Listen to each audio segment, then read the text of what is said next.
Hello, hello. Okay, let me close all these up.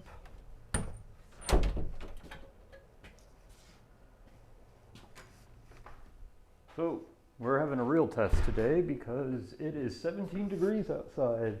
The insulated door is, to me, is admirably performing. I don't need anything more than a sweatshirt and a long sleeve shirt. Yep, it changed to green. I did at least paint it blue for a little while like everyone asked. The undercoat is blue. Let me make sure I've got this the right way. That's the top. We're gonna do bottoms first. It has all of the layers of paint it will ever need on it at this point.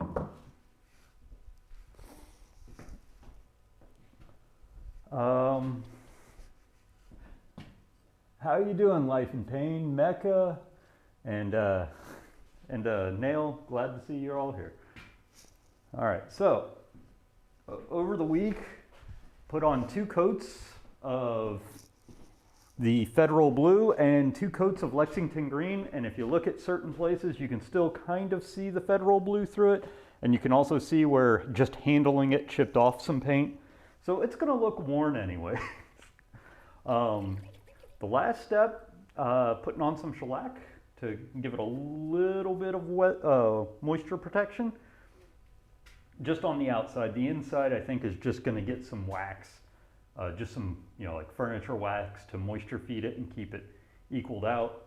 I also took some sanding pads to this thing just to minimize where there were huge runs of blue paint going down into it.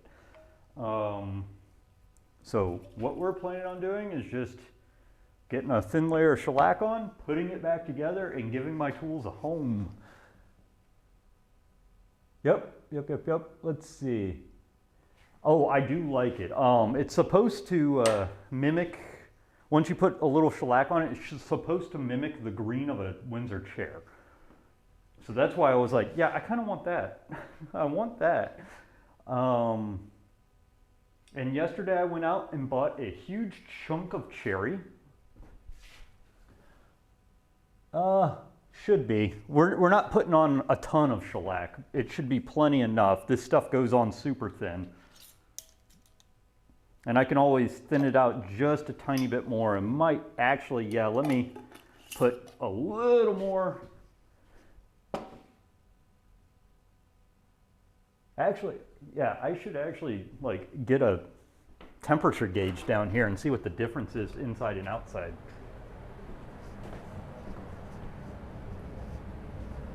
Thermometer, that's the word for it, thermometer. Just because, like, normally, like, and some of the veterans here saw me last year where I was working, in 11 degree weather and 10 degree weather outside, and I have the heater down here. It's not even plugged in yet. And, I was in the heater. I had like sweaters on, hat.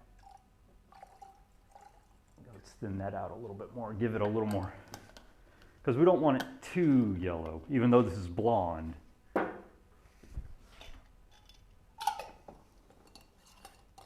Yeah. So it's 17 this morning, and that insulated door is doing great in my mind compared to what I was feeling last year, where I was just, I had a snot rag going at all times and mixing. Happy New Year, everyone. Happy New Year. All right. That should be enough. We're just going to let the froth settle. Otherwise, we'll have us a nice alcoholic explosion. Not really, but it's nice to think that.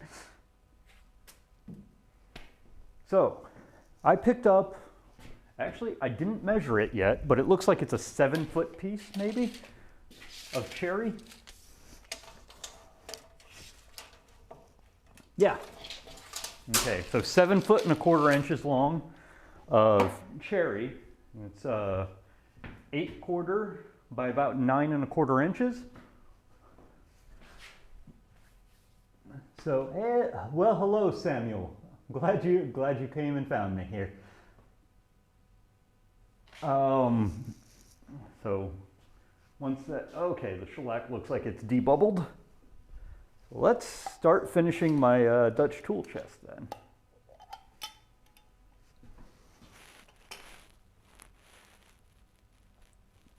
Can we, oh, okay, nope, Mecca, you already hit Samuel and Life in Pain. Thank you. I did enjoy watching your stream on the cam nits there, Samuel. I just randomly found you one day. I'm not sure how I found you. Maybe you found me on Instagram and then I found you later.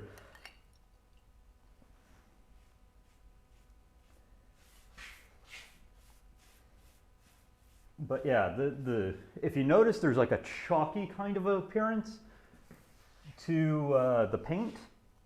One of the great things about putting a shellac over it, it restores it back to that wet appearance, so it gets a slightly darker color. And it stays that way. It doesn't go back to chalky.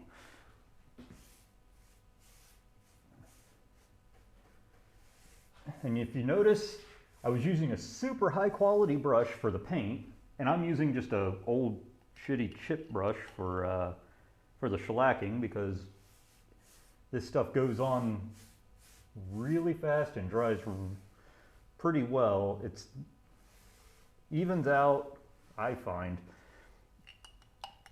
Doesn't really leave brush marks, so using a chip brush for shellac doesn't really bother me.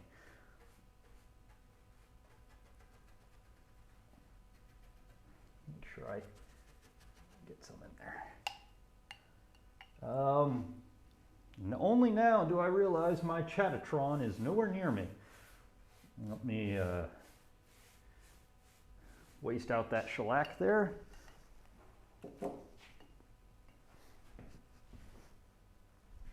Yes, I'm using blonde today. Usually I use an orange or an amber because I like the way it looks. There we go. Now I got a Chatatron where I can just turn my head and look. But considering this is going over paint, I want it as little color distortion as possible. So I pulled out the blonde shellac.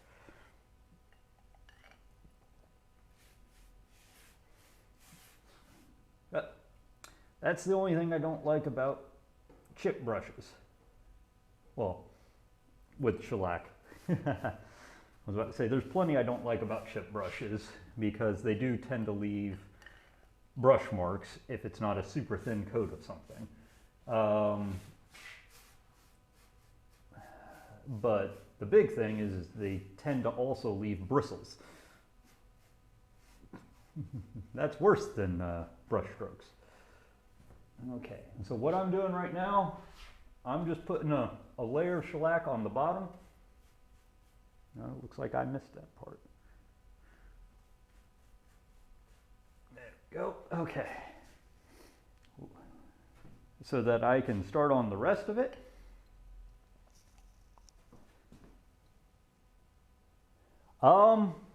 Truly it took, and I brought these in, they weren't sitting in my shop.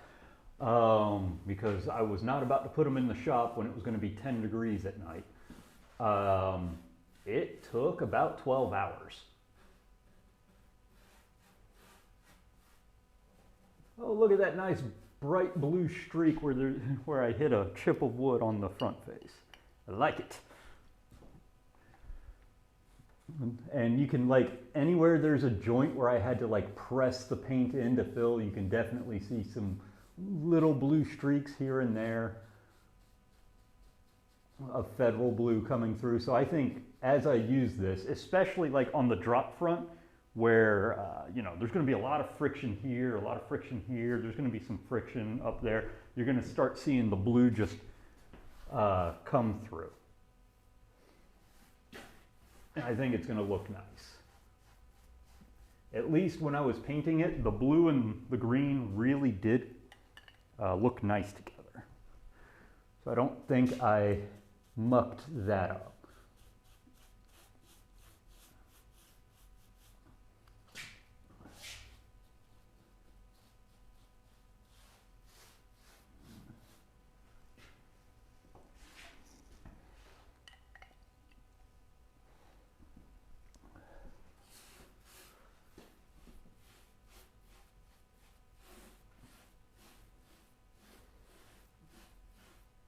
Okay, maybe. Oh, is Snake in here too? Whoa, I'm missing people here. Hey, Snake Eye. Let's see, who else did I miss? It would be nice if you didn't do this to me. Phone. Let's see. Okay, looks like that's the only one that I know of that I missed. A hydrate. I'm not drinking my shellac there. Give me a second here.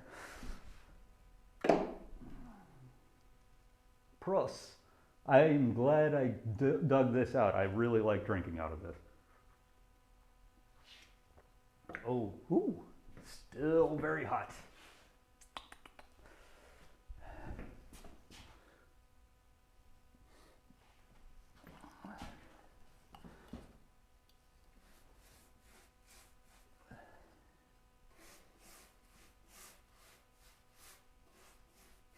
Like I said, this is more of just a protective sealant as opposed to making it glossy and nice and shiny. I'm just making sure that we have something over this paint that can resist water a lot better than milk paint.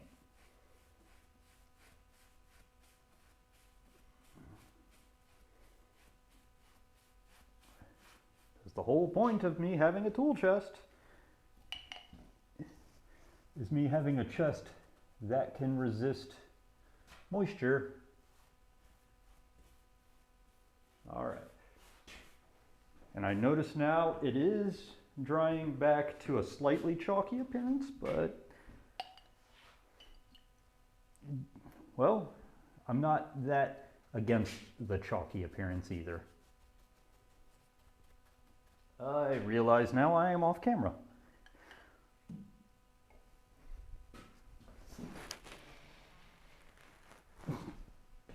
Sorry, I'm not going to shift the top camera. It's right now not as important.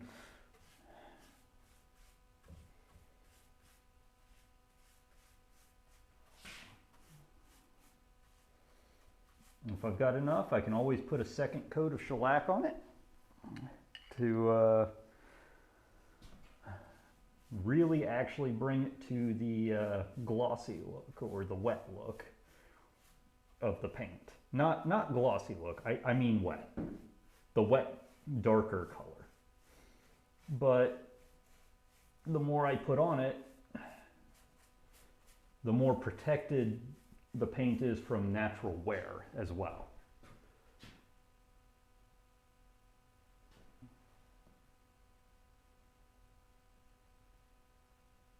Well, hello, Fitch. I haven't seen you in here in a while. Glad to see you. For those who don't know, Fitch Fiction is actually a LARP friend that, well, the last time I saw you were streaming, I think it was Animal Crossing the last time I was watching you.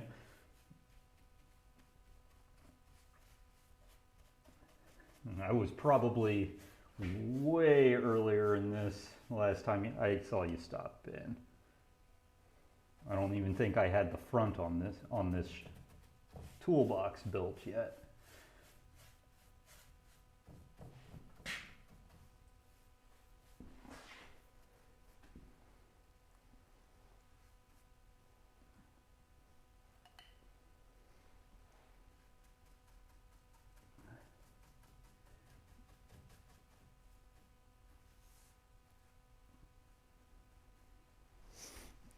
All right.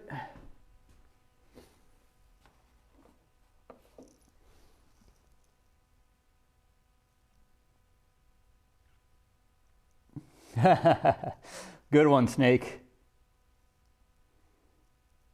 And like I said, I'm not really looking for the gloss finish.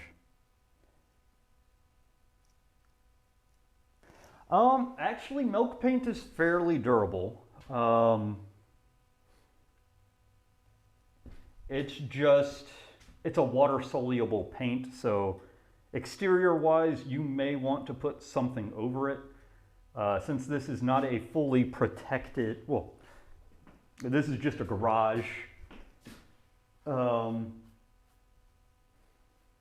kind of want a little moisture protection, but it's nice and abrasive resistant and stuff like that. Like, it's been used for years and years. If you've ever seen, like, say, Quaker, well, not Quaker, Shaker furniture, colonial furniture, stuff like that, it's all got milk paint on it, if it's painted.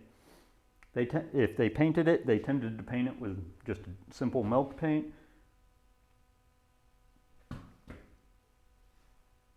Okay, that is not dry yet.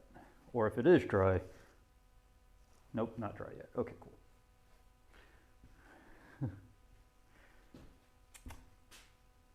I mean, screw it.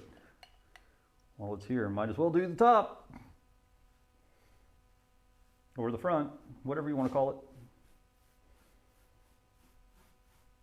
So a lot of today is going to be paint, wait, paint, wait, paint, wait. Or finish, wait, finish, wait.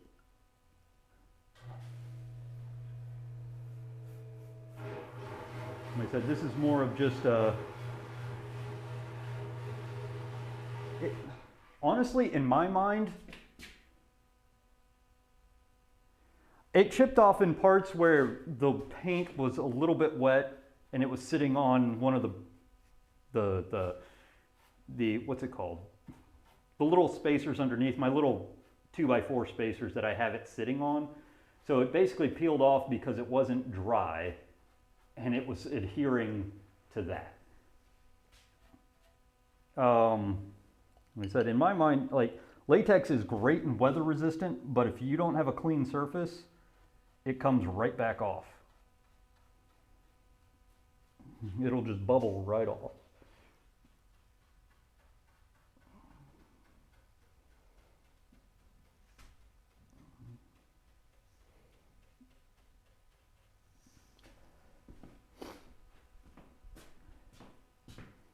I guess the whole point is with, like, milk paint, you're gonna most likely have to refinish it, but it takes way less effort to refinish milk paint than it does latex paint. You don't have to, like, sand, reprime, do all the fun steps. You can, as long as you clean the paint, you can paint right on top of the paint. It'll bond to itself. Something that latex paint does not do.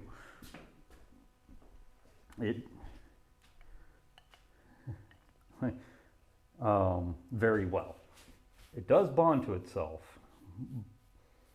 but anyone who's stripped a house knows you can strip an entire layer of paint off and find an entire another layer of paint underneath it because they don't bond. Oh no! Oh no! Drippies! That's fine, we'll just put a layer of shellac on everything I can.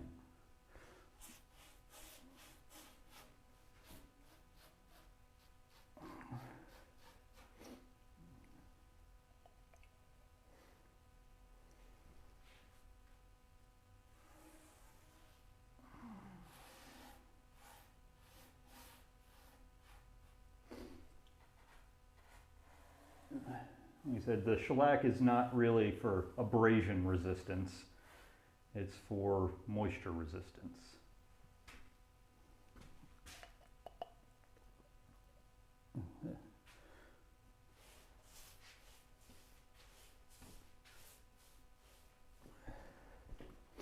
From what it looks like, we're probably going to have to do 2 layers. It's because it looks like some of it is absorbing into the paint and some of it is on top of the paint. So that doesn't really bother me. I'll just make it as even as I can.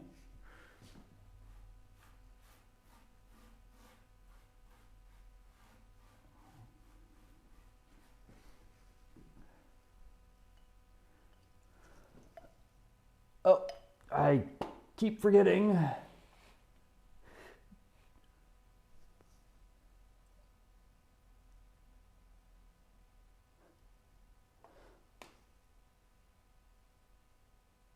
All right, let's see what we've missed here.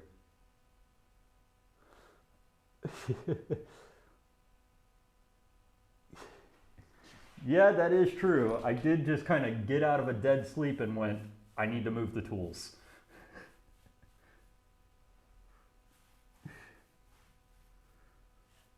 That's what moved this project up in the timeline, because I was going to participate in more craftsman's challenges, but I was like, participate in the challenge and get notoriety among peers. Build a toolbox so that I don't have to worry about my tools anymore. Toolbox 1, hands down.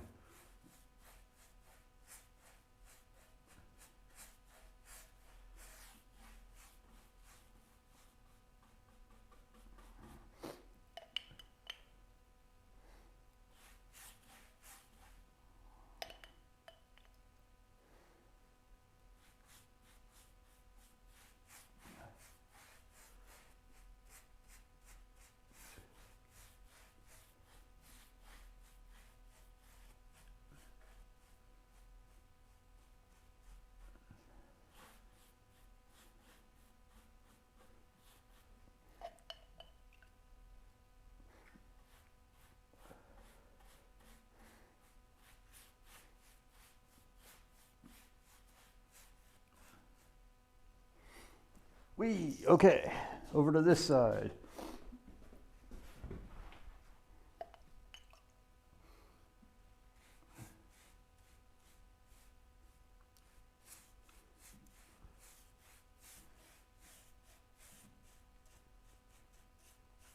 I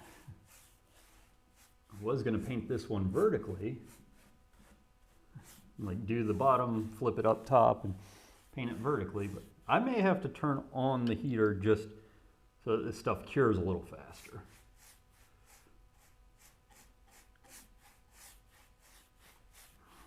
Or we can just sit and see our lovely faces with each other.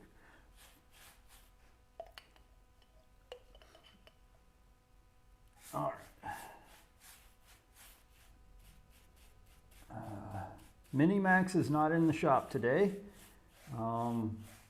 Because I don't like having him in the shop when there's finish flying.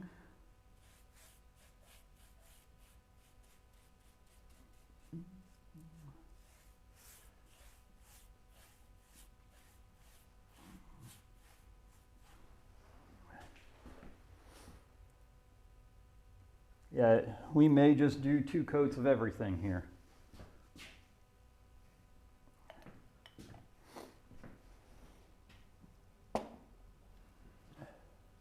Oh, thank you, Mecca, for putting that in there about the website. Very true. If only there was an OBS bot that could track my movement. All right.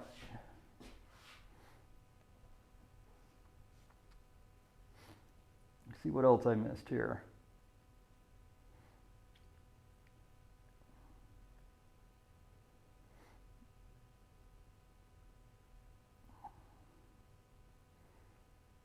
So I guess trying to answer the whole milk paint thing. So modern paints, you need a primer. You absolutely need a primer to put it on anything, basically. I mean, it's with milk paint, because it is basically a water-based paint, a true water-based paint, it soaks into the fiber.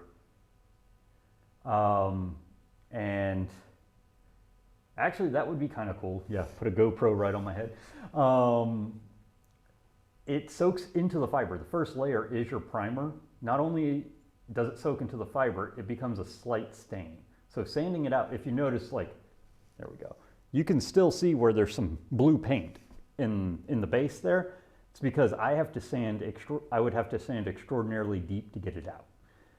I got the stuff on the surface out so that all we've got is like a blue stain looking thing going on.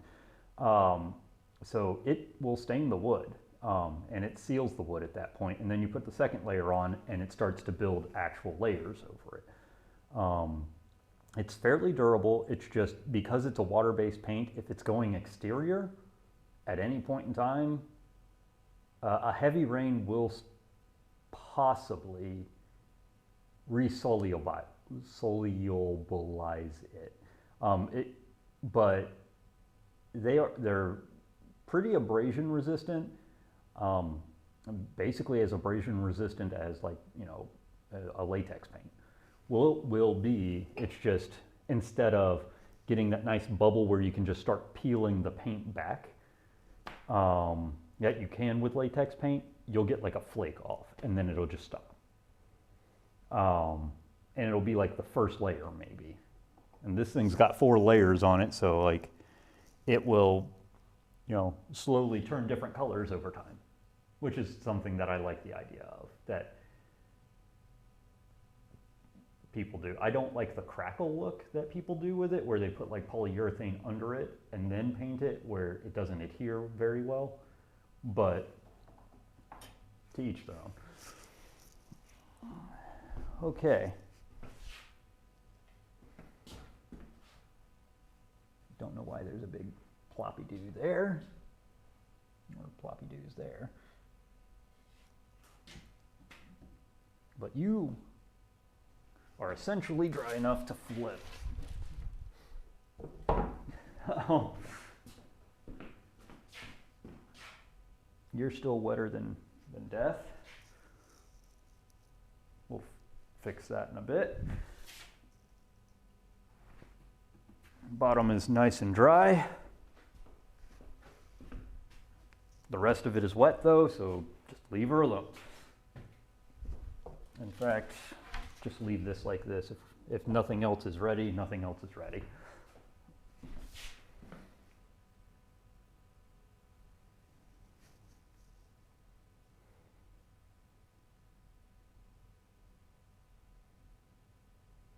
Yes. We'll see how that stuff's turning out. Did you put yeast in it, dear?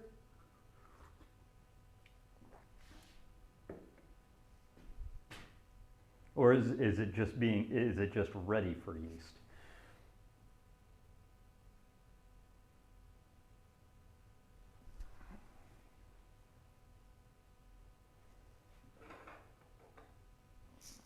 Sorry. Welcome to paint drying.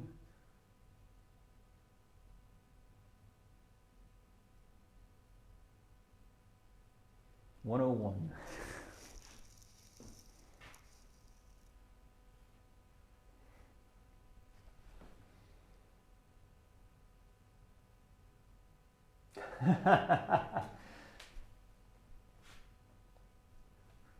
Which side of Canada are you in there, Mecca?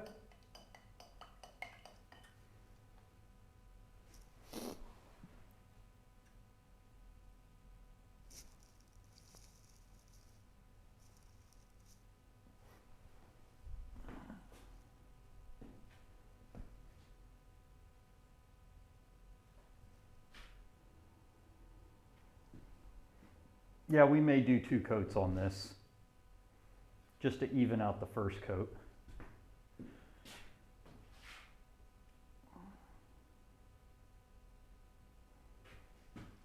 Because it looked like it absorbed a little bit in.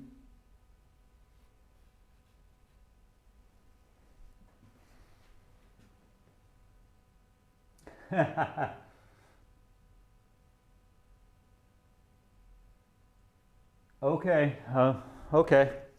Just double checking because I wasn't seeing any bubbling this morning. But then again, it is 5 gallons, so who knows. Okay. You're still, yeah, let me do this. It may be so cold that it's not evaporating properly. Sorry for the noise, guys.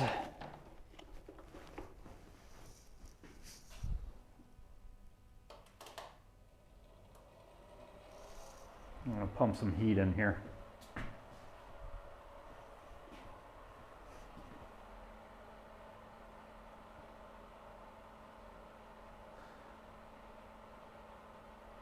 Only a 13-hour drive. You sound like me going to my parents.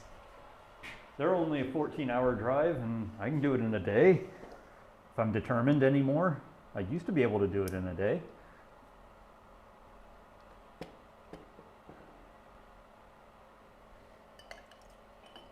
You know what?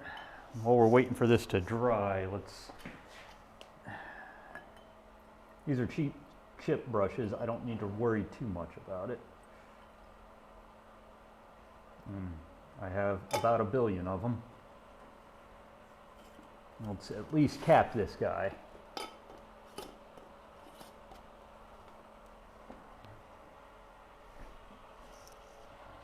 Put that here for right now. If it wants to drip, it can drip. If it wants to cure up and not want to uncure, good thing about shellac though is I can just dip it in there and it should just start breaking back up.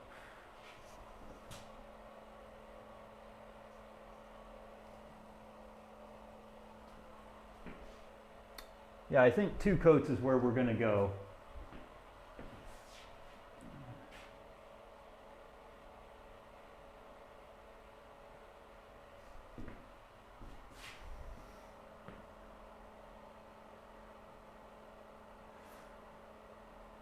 Oh, I can understand you. I honestly can't do the 14-hour drive anymore. I have to stop in about halfway. Closest I can get to is I think about 10 of the 14 or 12 of the 4. Well, whatever. I can usually get to about 2 hours there if I'm pushing it. Ugh. So while we're waiting for paint to dry, I have this nice. Let's see if I can get it on camera. Boop, boop, boop. Well, you can kind of see it. Well, that sucks.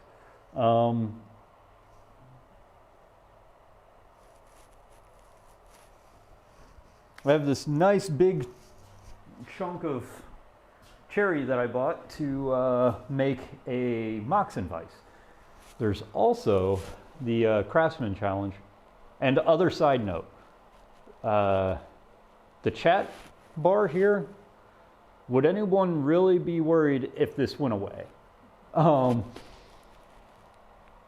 So we've got 2 possible projects coming up here.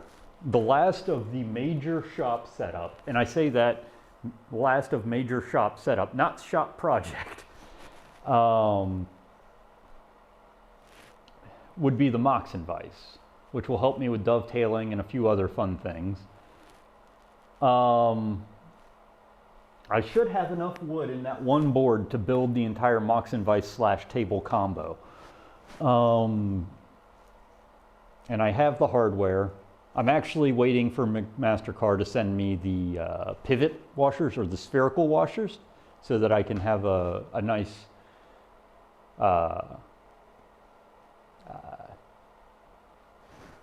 I don't even know how to say it. So that the washers don't bind if I do a pivot, if I do a non-rectilinear piece, if I do like tapered legs.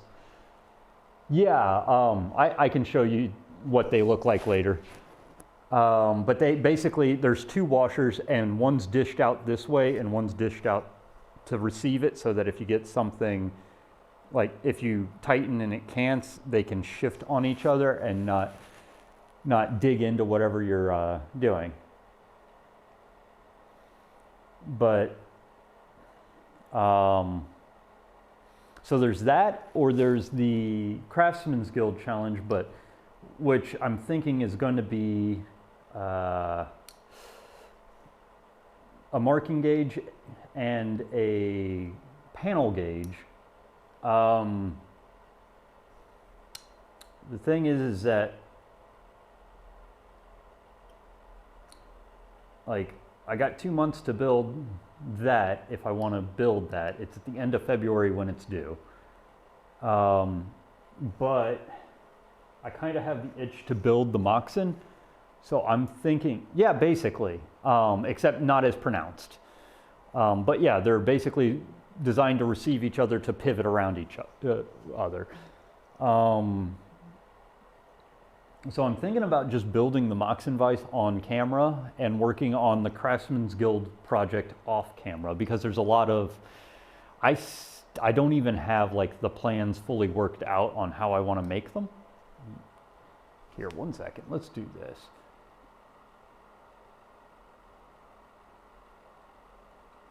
I don't have, yeah, not really. That's not like the super uber basic, like, a set of coasters or a set of, things like that. I mean, uber basic would get me done and get me in. It's just that like the marking gauge and the panel gauge are kind of thing. Well, the panel gauge I definitely want. But as far as usefulness, I think the marking gauge,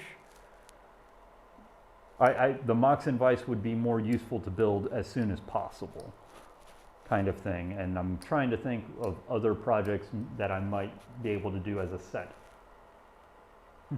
And if shooting board and bench hook weren't already built, that would be one.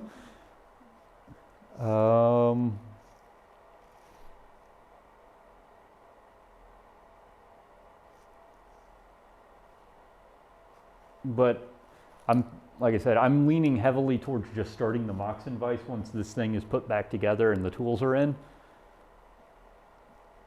Just the wood's there, it's right on top. I can just start cutting, and it's not as intense as like building the bench or building this or that. It's really going to be, cut it to size. That's something I also haven't settled on. Do I want to do a double point marking gauge and a single point panel gauge? Because a double point marking gauge means it would also be able to be used for mortises and other fun things, or transferring more than one line. I'm thinking about making it like my old Stanley that busted, where, I mean, honestly, recycle the hardware, because this thing's busted several times now. Where, give me a second, where there is a pin on, there we go. Let me get it in a place where you can actually see. There's a pin on either bar, and you can do whatever you want with them. Like, and by hardware, I mean like the screw and the pressure plate, not the actual pins, because the pins were probably one of the things I had the biggest irk about, because they're very worn. Okay, let's see how we're doing here. That we know is dry enough to flip. This is starting to look dry enough to flip. This is now dry enough to flip. Let's do the top side. Woo! And we may just do one coat for the sides that mean nothing to me, i.e. the inside areas. They're not presentation sides.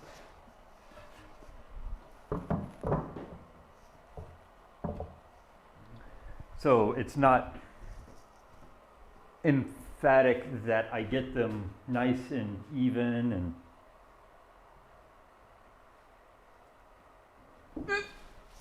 all right.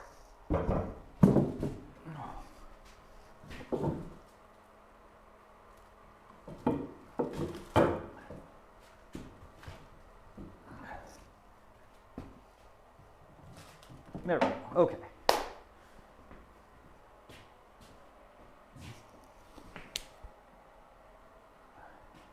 Yep. Not dry. Good. That means Make sure it mixes up. Opener. Stick the brush in so it starts getting soft again.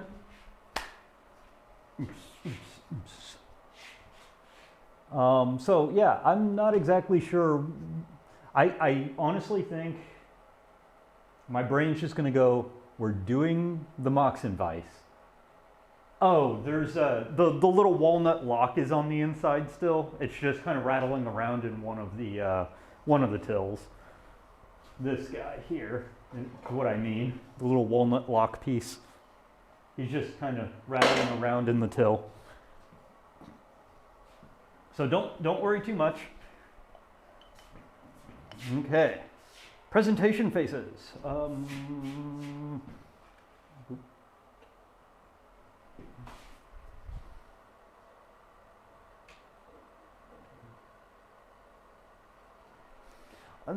Honestly, that's why I haven't done many of the Craftsman's Guild well, two reasons I haven't done the Craftsman's Guild challenges. One of them is I can never think of what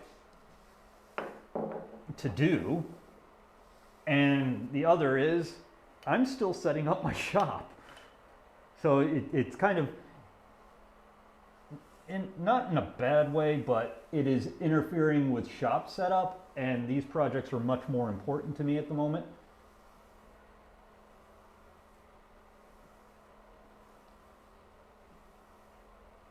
Than a trinket contest. I don't want to sound like an asshole, but I'm going to be an asshole. That, like, right now they're not very important to me. The contests are not very important to me because I am still setting up my shop at the moment. Like, once the shop is set up, I'm probably going to be going gangbusters for the contests because it'll give me a project to do.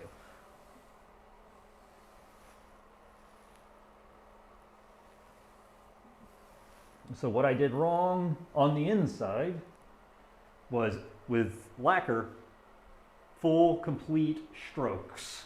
So, like, honestly, the front and everything else, that'll get fixed because I can fix that on the second coat.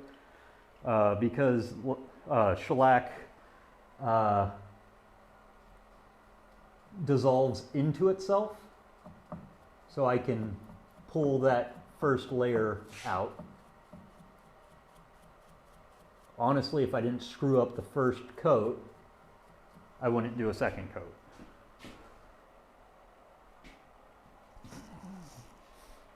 Here comes the fun.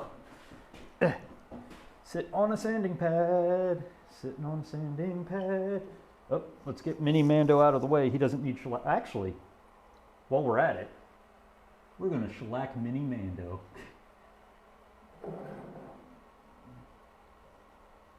Might as well. He deserves it. He's been unfinished for a while.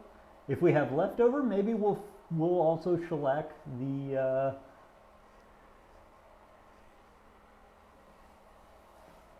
treasure chest, because I've been meaning to shellac that for a while as well.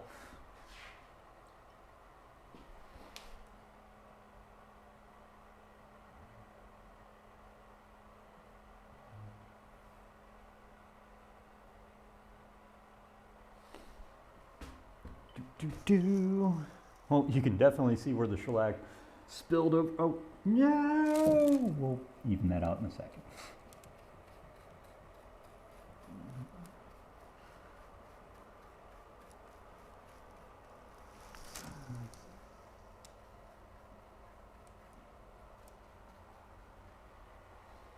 Because I really, really do not want speckly boos everywhere. Okay.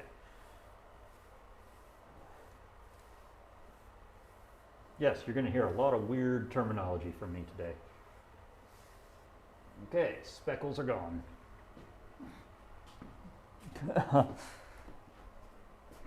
Actually, while we're at it, Mr. Mini Mando, let's get him a... Yeah, but see, like, chairs are a lot of work. A lot. spoons and forks and all that stuff. I don't really have a lathe yet, so coasters, nesting boxes. That might be fun.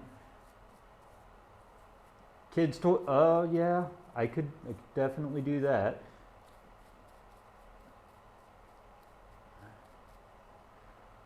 Mini Mando has now been put up. Nice little blonde finish on the mahogany. I should have used Scarlet, because Scarlet would make it much nicer. Very nice. But now Mini Mando can sit knowing that he has been, at least, he's got a first layer of protection now.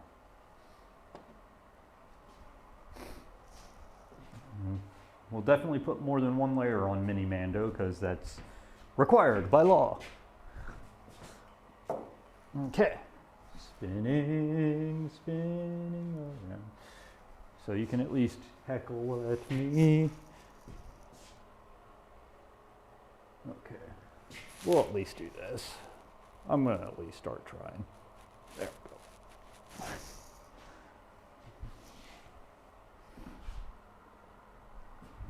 But yeah, no. Thank you for all the suggestions there, Slarty. I hope that helps some of you guys come up with something. Like I said, as bad as it sounds, I may or may not participate in this one.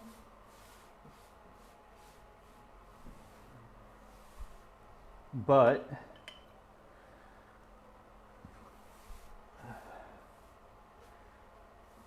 I'm going to try to participate.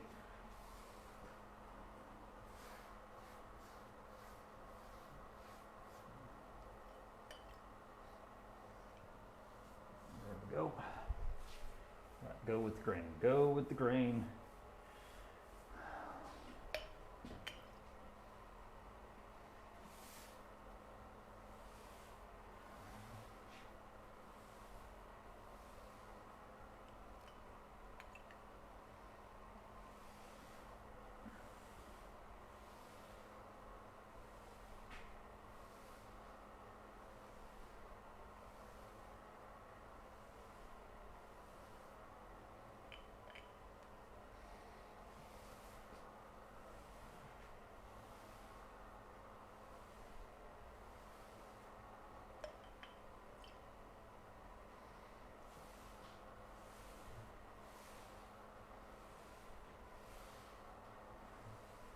Like I said, the heat's not really for me. I think it's just to bring it up a couple degrees, see if we can get this stuff curing a little faster.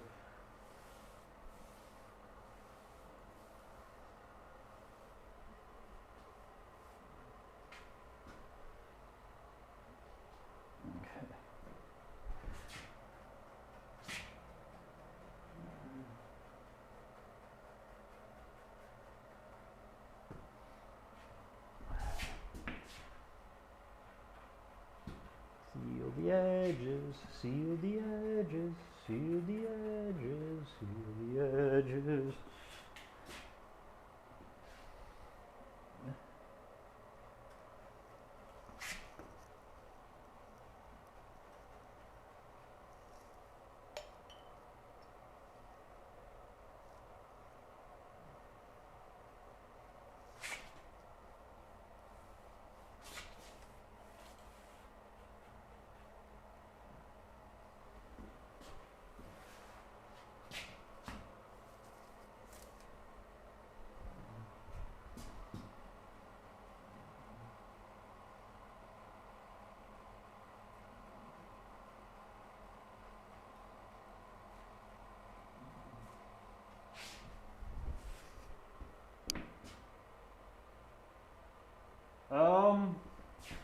Thank you for that idea, because that is actually something I do need to build, and that would, I mean, I actually need it sooner than the deadline, but that would definitely be off stream. So Mox and Vice on stream. That, I think that would actually be a better build for me, just because of what, like I said, I need That one definitely off string, which is fine.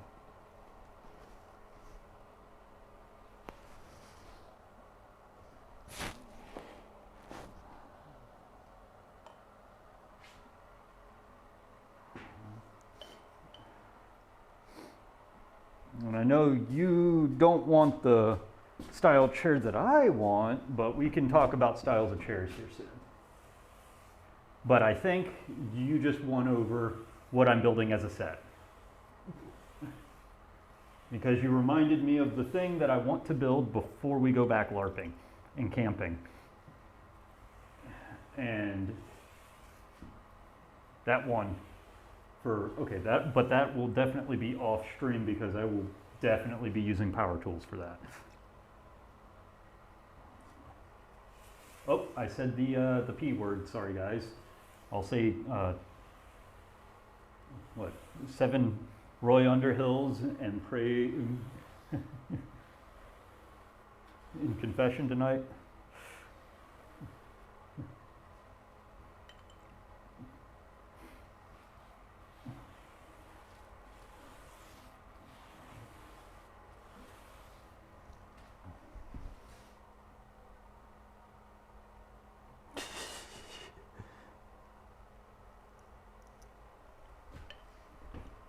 But if I remember correctly, you want kind of the collapsible style. That where the chairs and the table all kind of match, right, Slarty? No backs?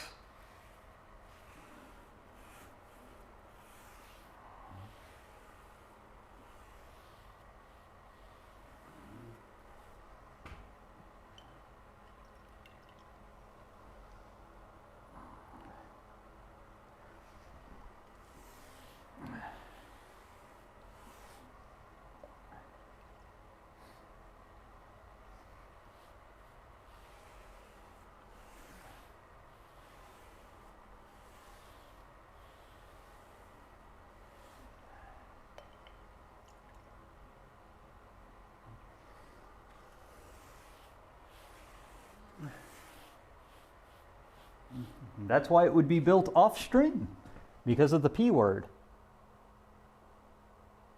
Yeah, I'm just trying to make it so that like the design is consistent.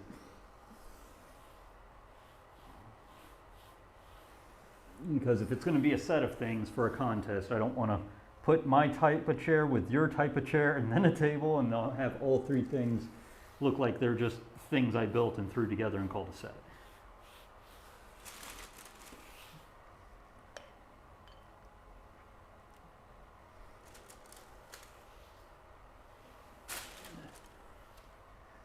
Okay, so yeah, that definitely fixed that.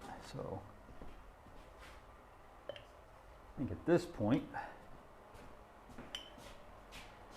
we're gonna just go ahead and put a second layer on this front and top here.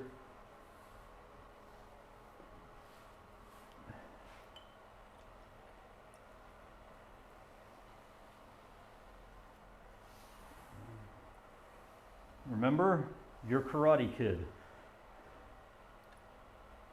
Paint on, paint off, up, down, up. Remember, you're Karate Kid. Yep. And for those who want to know, there is a new command called phone fall. So exclamation mark phone fall. Will tell you how many times the phone has fallen on a project. Because that seems to happen more than me cutting myself up.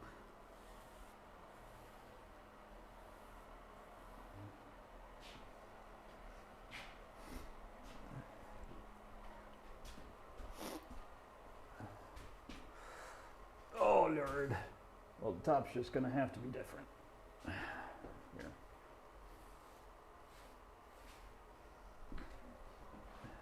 Reason why I'm going ahead and doing the front twice here is because in case we run out, I want the surface, or the show surfaces, to actually have a 2-layer finish or an even finish, and the front definitely did not get an even finish. So we're fixing that by putting 2 layers on it.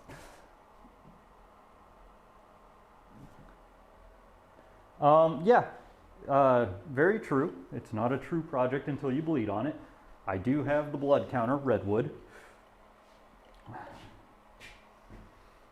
So Fitch, in case you don't know, exclamation mark, whatever, redwood, all one word.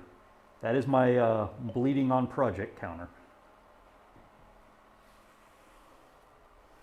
But yeah, as anyone should know, blood, sweat, and tears are required for every project.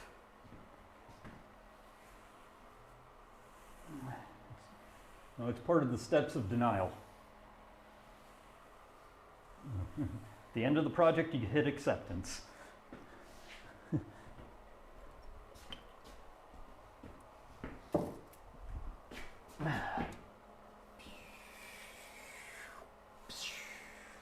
Also channel your inner Bob Ross, make noises. Long, confident strokes.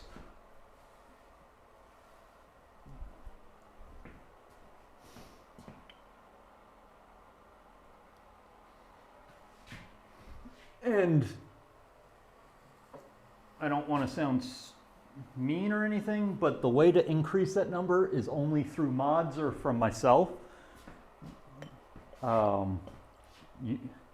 That's just to make sure people don't spam the commands. I'm looking at you, Snake Eye DIY.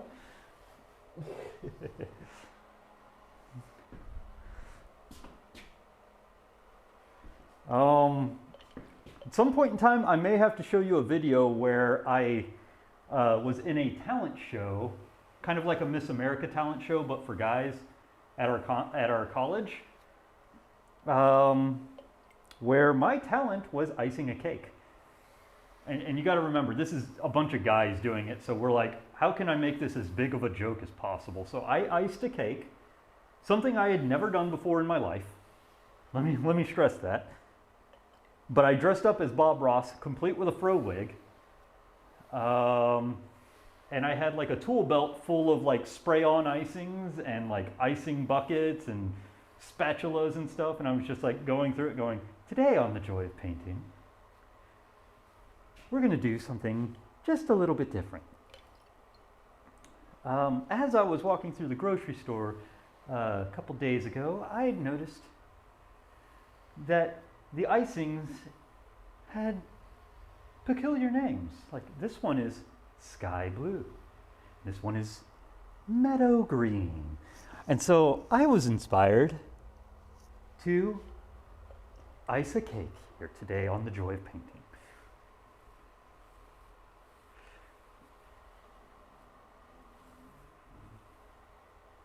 And it was, I mean, it had the judges roaring. Yes, happy little trees on cakes. Everything. Just nice and perfect. And I even was able to bribe the judges with a slice of cake immediately after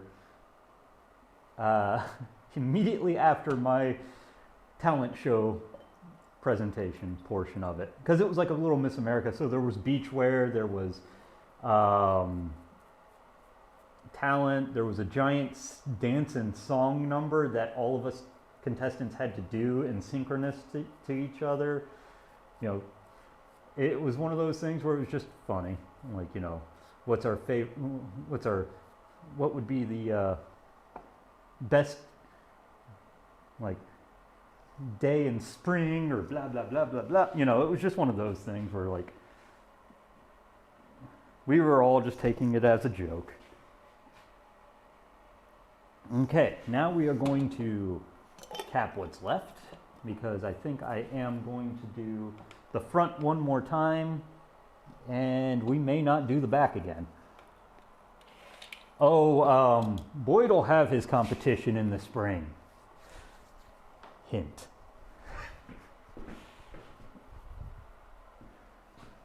No, I plan, when it warms up a little bit, I plan on bringing out my easel and everything and just doing the painting string. Bring out a nice fresh easel, sit there for, I mean, it won't be 30 minutes like Bob Ross. It'll probably be 4 hours of me just painting. Just so you guys know. And it will be with oil paints. I'll have the big clear thing. Here, let me just show you guys. Oh wait, duh.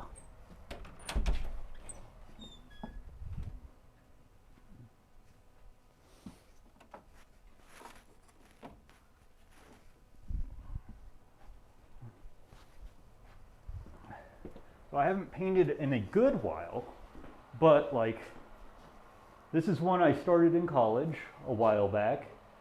I need to get the gumption up to actually continue on that or paint over it and do a different scene. And please don't get angry at me when I say paint over it and do a completely different scene. Because if you X-ray paintings, a lot of the time you'll find a completely different painting or a different composition underneath it. Artists are known for doing that. Painting over something they deemed unacceptable. Oh, I've got a few primed canvases in here. But yeah, I have the big clear boy. If you noticed, I'm waiting for stuff to dry right now, so I'm going to show you guys all the fun stuff. Okay, I've got a primed canvas and a new canvas. Oh, wait, where's shadow? I know I haven't painted over shadow.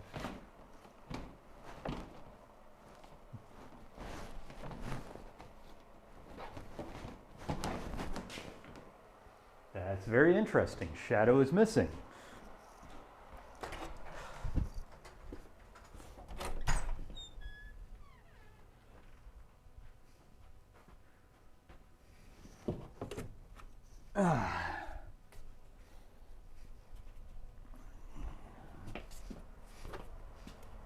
Here is one. I'm strategically putting my hand in one location so you don't see my last name.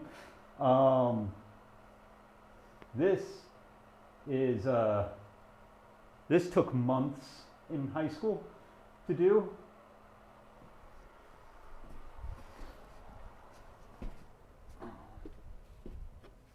Oh, there are the other paintings. Okay.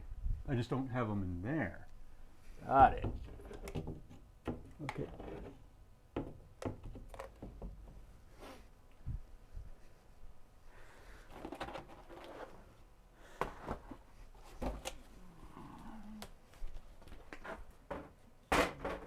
And then this was my final project in college. We had to replicate a painting as close as possible. So this was Howard Pyle's Marooned. How are you doing, Wrench? Glad to see you in. Doing any better? Heard you had caught the fun stuff. The C word. The current fun disease that everyone is catching.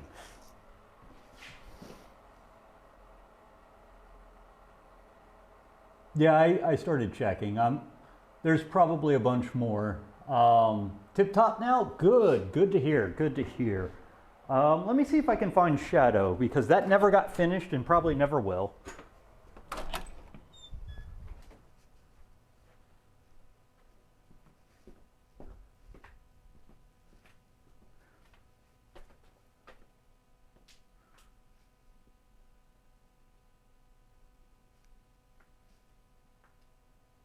Oh, okay, I see where she's talking about now.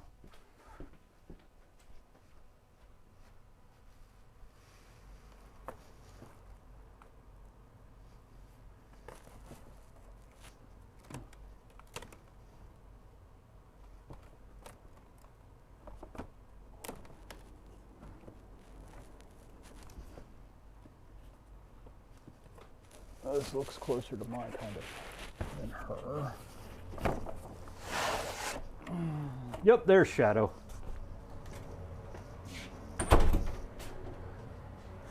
Because there's a bunch of paintings my mom did while she was doing painting with a twist, but this is Shadow. Let's see if we can. Her hair kind of blends in with the blue.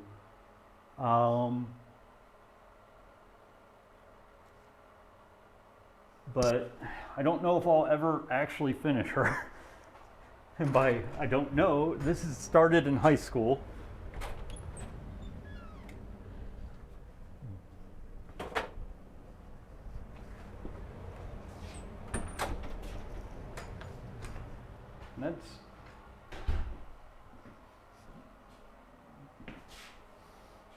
But good that you recovered, man.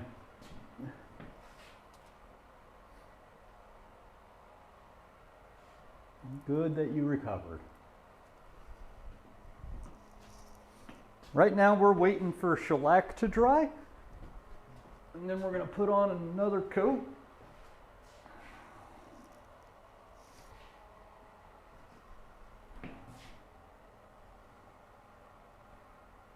He finally got shellacked. He's protected.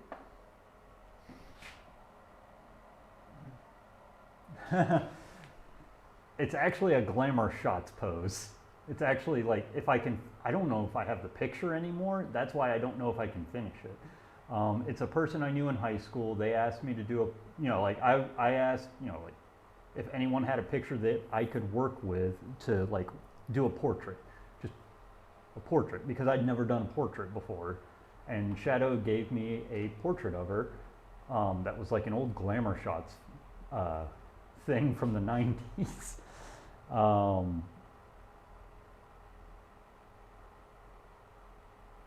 That's all right, don't worry about it. Like I said, I'm not even like sniffling or anything right now, so.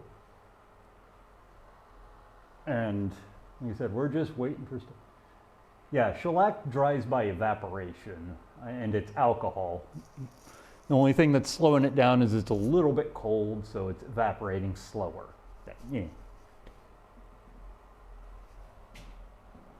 Let me grab my phone because I don't know if I missed some redeems or not. Nope, just the hydrate from Snake. But I guess, guys, I may be getting rid of the chat box here that is usually here, just because I feel like it covers too much space. And I mean, the chat box exists. Well, I woke up and it was about 15. It was 17 when I started the stream. Let me refresh the how cold meter. Currently 17, feels like 12.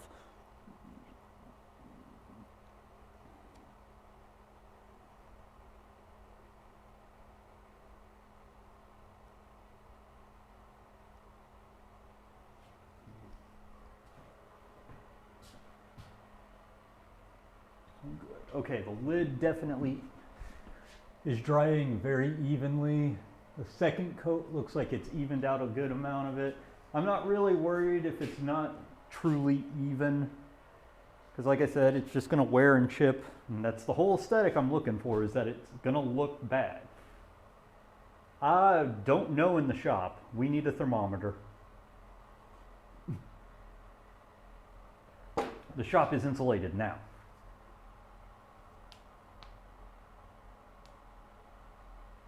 I figured out the chisel rack. Haven't installed it because I'm going to install it once everything's back together. That way I could figure out tool clearances and everything, but it will fit a full set of the Wood River chisels, something I haven't shown you yet. And it will also fit my two big boy chisels, the Mortisers, the Mortising brothers. But I also splurged some money. Let me put it over here so we don't do anything. somebody got the biggest chisel in the set. We got a good Perrin chisel now. Here's the former biggest chisel.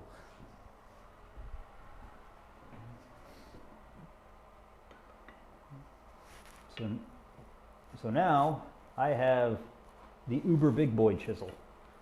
I only have 2 chisels to go, and I do have a couple chisels that can hold their place space-wise, so that I can make the chisel rack appropriately sized.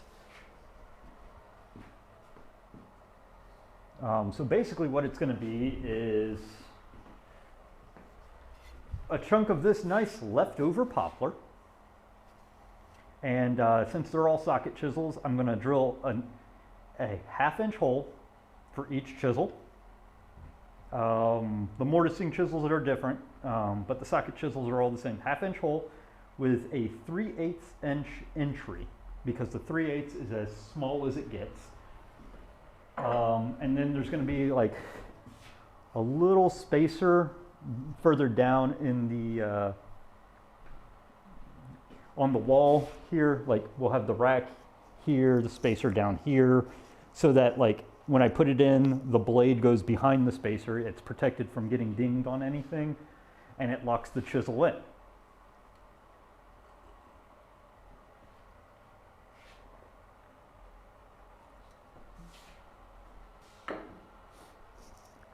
Okay. Okay, we're ready for second coat on the front there. How about you? We're ready for second coat here. Okay, good. Like I said, the first coat, I'm fine with the first coat just being on the bottom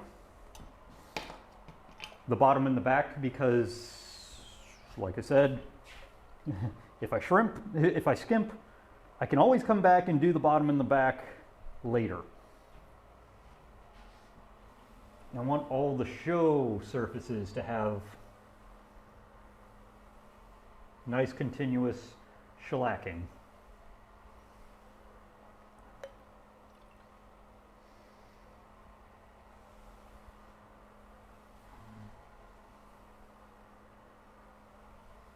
Actually, just do what you're supposed to. Up and down.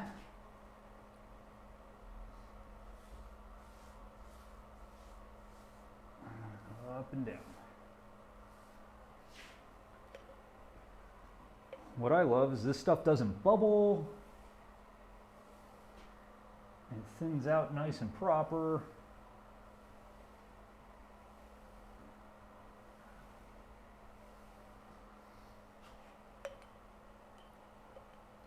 I'm thinking about maybe getting a vinyl cling for the top that's the plain old woodworking logo, or just making a stencil of it and stenciling it in black.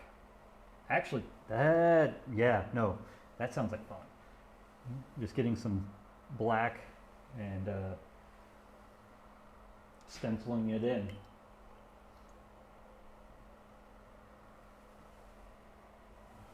But that's further down the line. I just want it functional. Once the chisel rack's in, you know, like the chisel rack can also be all of my marking gauges, my foldable rules, and all that stuff can go in too. They're most likely going down a sidewall though. I'm just glad I got the sawtill and the plane till in. I need to get sawtill number 2 in.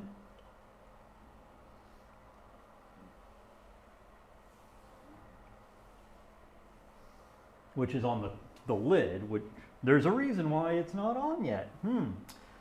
Might be because I painted both sides of the lid.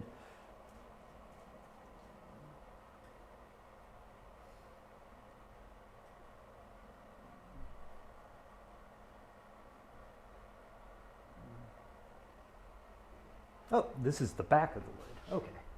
Not the back side. I'm saying like that is the rear lip. I can tell because I can still kind of see where some of the screws popped through, and I had to fill it.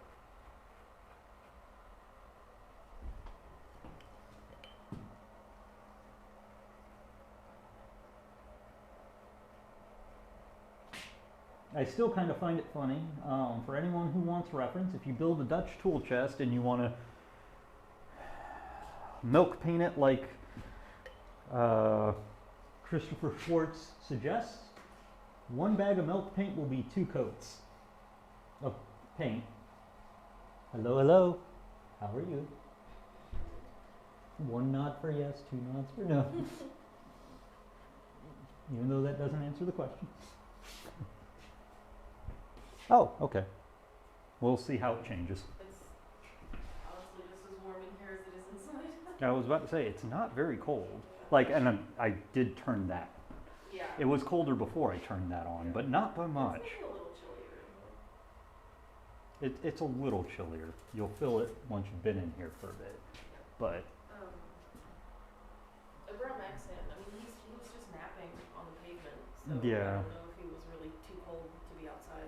he probably isn't, but it's good to bring him in every once in a while. Okay. Oh, it went up. So we're in the 60s. This is my island in the sun. Yeah, because it's right next to Well, the yeah. AC. Bring it over by the. Here. We do this. Ugh. We will see what it is. Is this the right time? Yeah, No, it I is. don't think so. Well, it might be. It is. Yeah, it is. Okay, cool.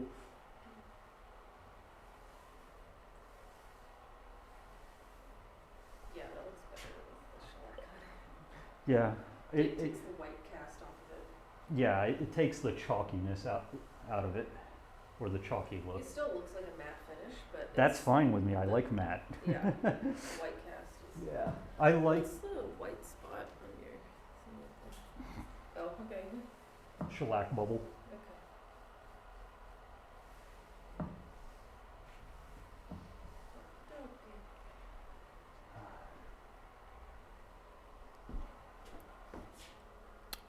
Hey, good morning. I will see you after beat.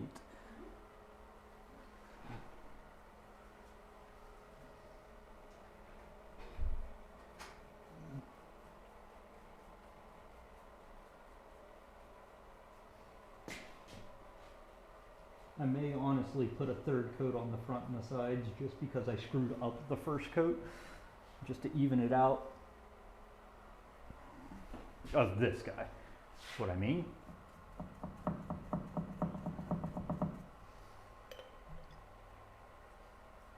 I may have stepped off camera, didn't I? Yep, I stepped off camera. Sorry about that, guys. All right. Okay, it dropped down to 64, so yeah, it's around 60 in the shop. So that insulated door is doing gangbusters, as far as I'm concerned. That insulation kit, highly recommend. I went from freezing my tuchus to Champion. Honestly, I could probably turn off the heater at this point if it's 64. It's gonna dry as fast as it wants at this point. Like 65 to 70 degrees is optimal for it. And it's gonna do what it wants now. Honestly, yeah, let's turn you off then, because you're just burning heat for no reason. I do. Now we're going to turn the heater off and see what happens. I just turned her off, so. Okay, so the fronts of those have gotten their 2nd coat.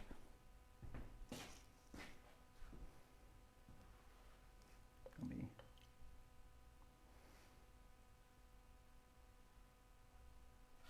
Even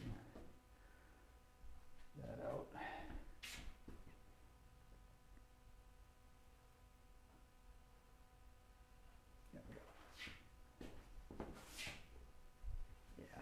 I think one more coat. He's not going, well.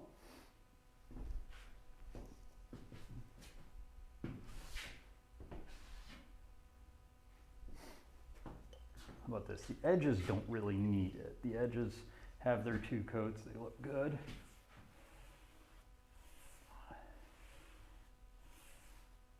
Let's just do a quick run on the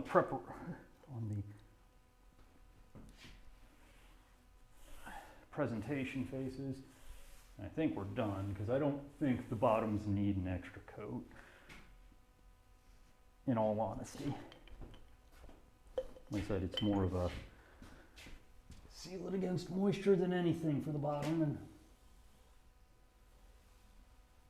okay, presentation face has been hit.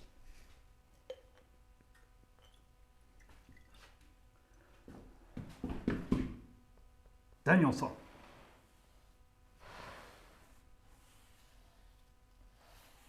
I must know a lot of karate at this point.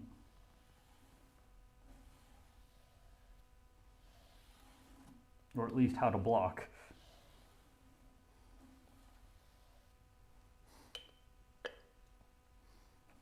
Show me wax on. Show me wax off.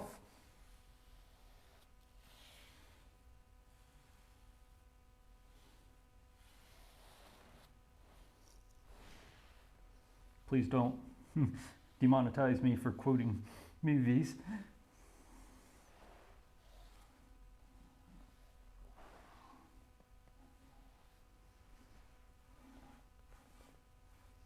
Okay. Yeah, I think that's evening out the awful sheen bubble there.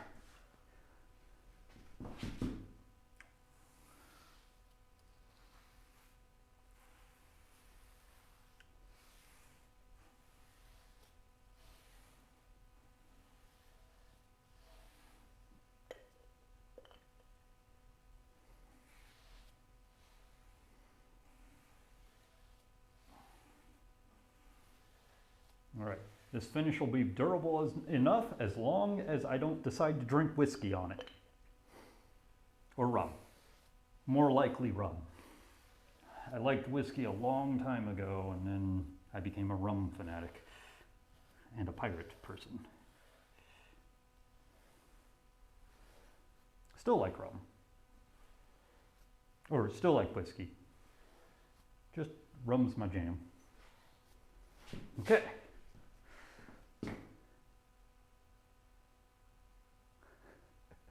I honestly need to catch up because the last time I watched Cobra Kai it only had 1 season. We're gonna put one more because even though this isn't a presentation face, I feel like I will see it. Plus, my body's gonna wear directly against it while I'm carrying it.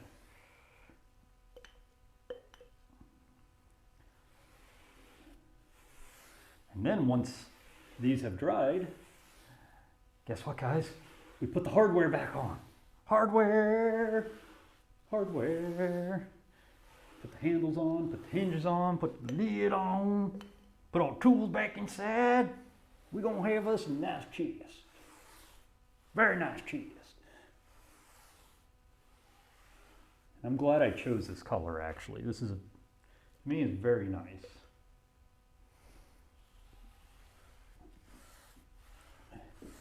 I can't wait to see what kind of weird wear patterns happen on it where like blue starts showing through.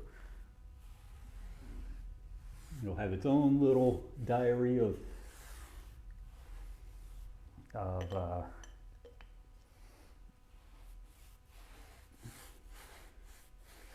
scuffs and buffs and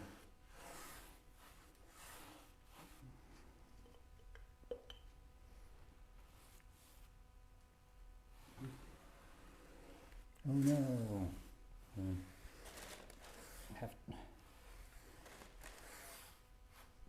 Also check this side.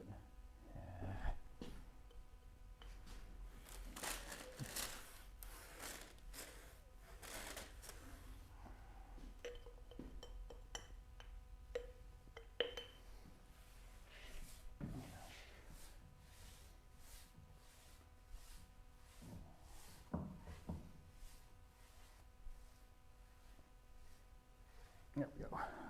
Well, we ran out of shellac right at the right time.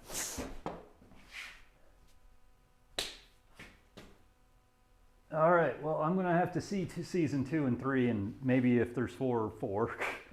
So now we play the waiting game. When the shellac is dry, we reassemble. Do do do do. So, let's see if I can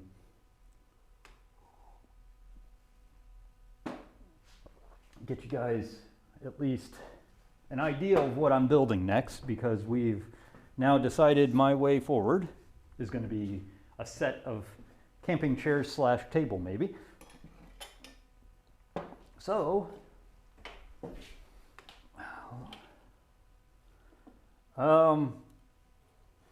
not no because I don't want to, but no because I don't feel like figuring it out right now.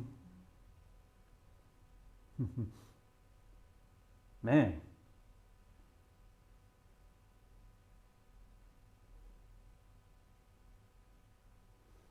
Wells Fargo is trying so hard to steal my identity. All right, so we've got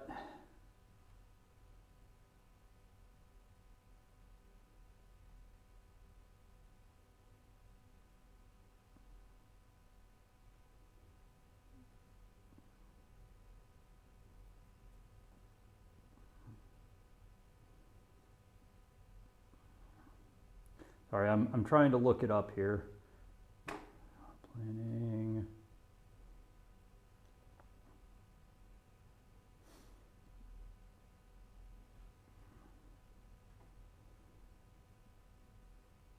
Oh wait, duh.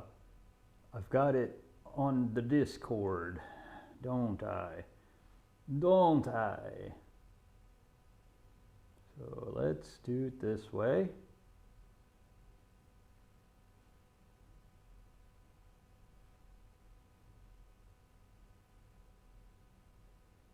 Probably which Discord did I post it to? Oh no, too many Discords.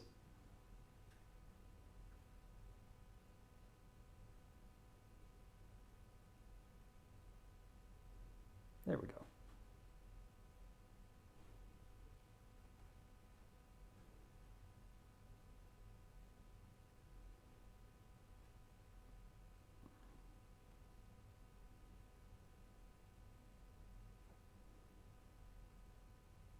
Jesus.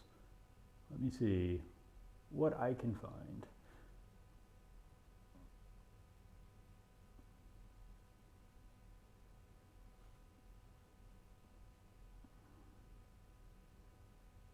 Sorry, I'm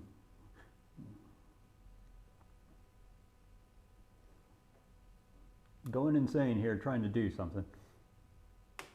Actually, I'm probably going to be doing that today. I'm waiting for it to dry and I'm just going to put it together. So as soon as it's dry enough to put the stuff on, we're putting it back on. I'm just trying to...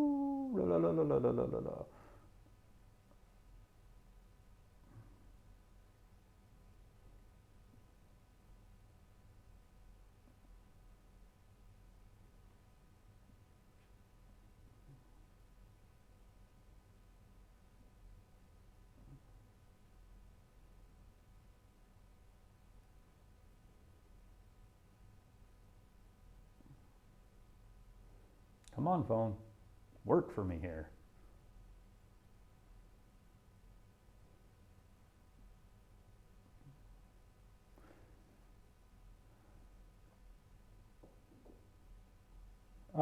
It is at the moment. I don't know, I'm kind of getting aggravated with the chat on screen thing because it fills up a full third of it and kind of obscures vision.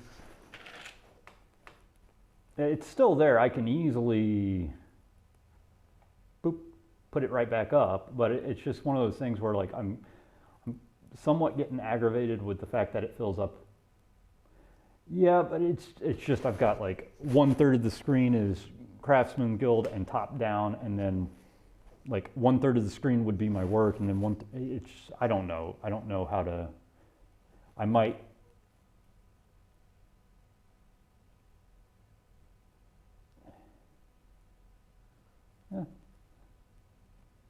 I don't know how I want to play with it just yet.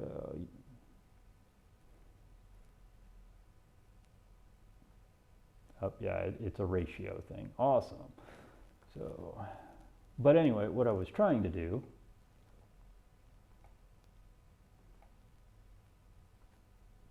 let me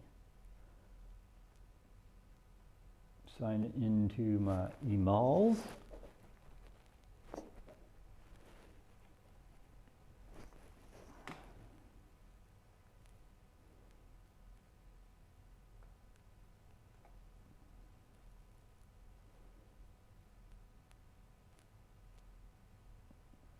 There we go.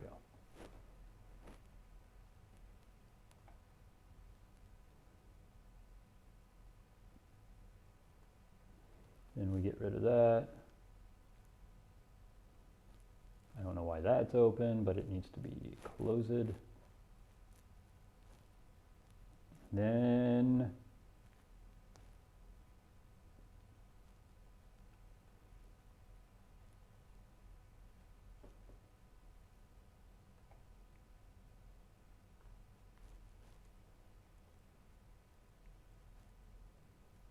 close it at. Sorry, I'm trying to bring up a photo, and I'm doing it the absolute slowest way possible.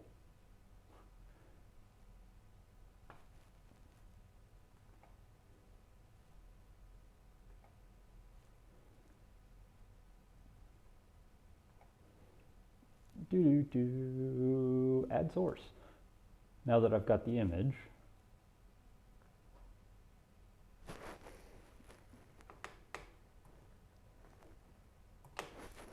so our next project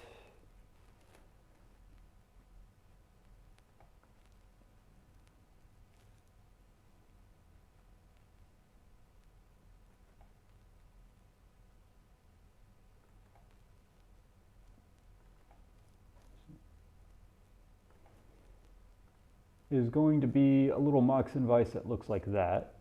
Now let's play with you. Properties. Width. Let's try.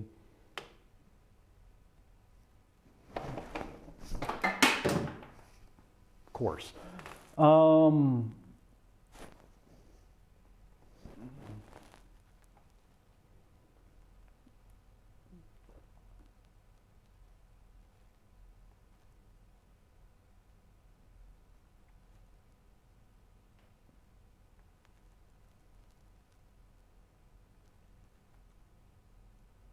Yay! Oh, it wasn't my phone. It was the mini Mando went flying across.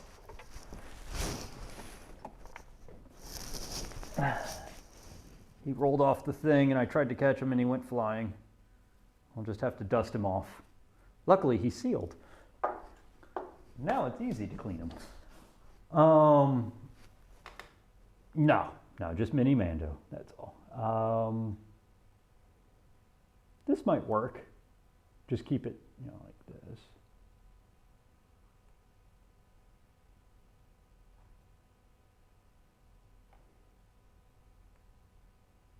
I think the mug would have had a giant explicit right next to it.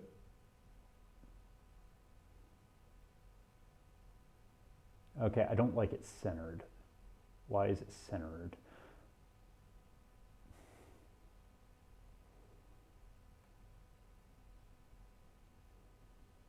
Why?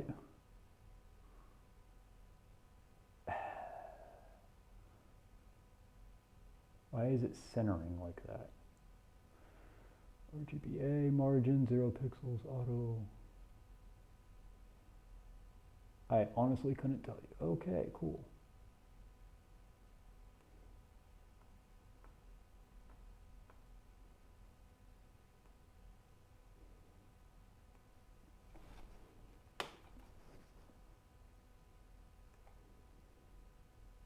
Okay, let's try it again. Who wants to talk?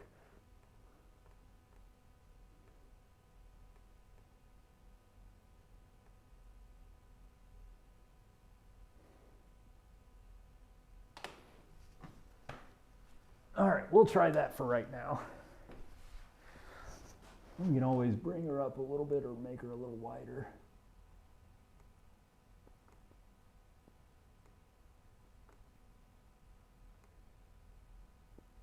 Like that. Okay. The nozzle is now calibrating.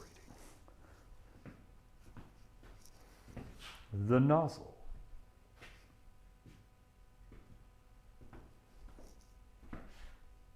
Yeah.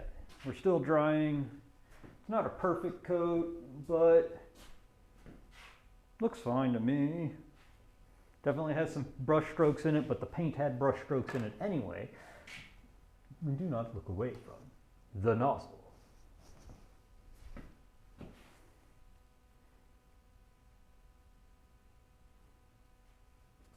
Okay, Mando looks relatively unharmed.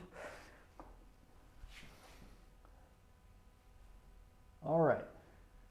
Okay, so let's, like I said, right now we're waiting. It dropped to 58 degrees in shop without heater. So the heater effectively brought it up to about 65. I mean, you know, if it's 17 outside and it's 58 on the inside, that door insulation kit did wonders. Now where, oh where did I put my drink? Where, oh where could it be? Oh, there it is.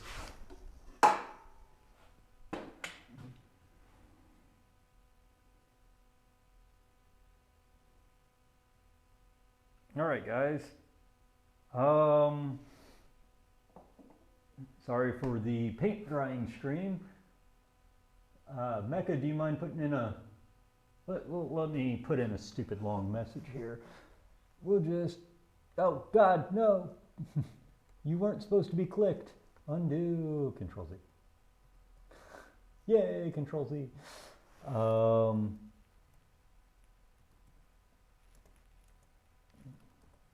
Let's see what happens here. We may need to bring it up. Okay, that's all.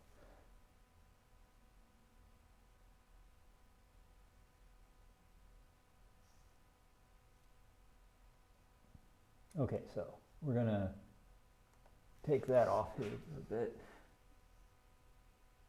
I mean, that's, I may just need to bring it up just a little bit here. Boop. Well, actually, sorry for playing with my filters and everything here, guys, but like I said, paint drying the stream. So,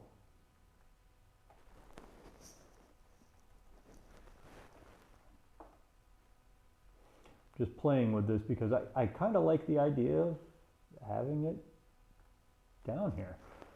Makes sense.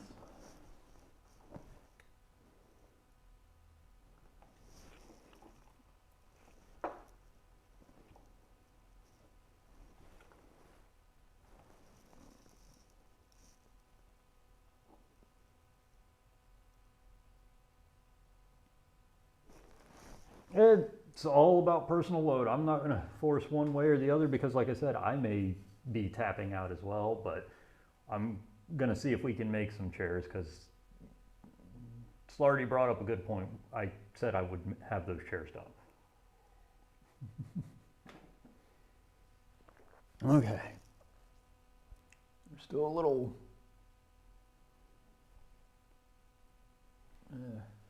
It'd be good to give it an extra 10 minutes or so, see if we're good.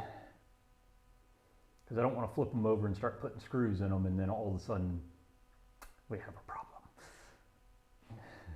Kind of thing. Yes, I do. I was putting that off because of the internet problems. Last time it literally was chopping left and right. We do need to schedule that sooner rather than later. I know. Don't want to do them Wednesdays because it's just not going to work. It's better to do it in the morning, so it's most likely going to be a Sunday stream. unless I want to do a really quick stream before D&D, which means it would be like an 8 o'clock stream on a Saturday.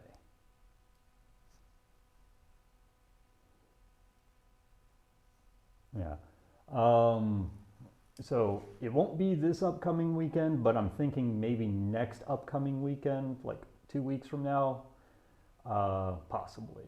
I need to also clean my office. I'm not gonna lie, it's terrible. Okay, I kind of like having it down here. I kind of like it. Because then it just gets up to here, it disappears, and we're done.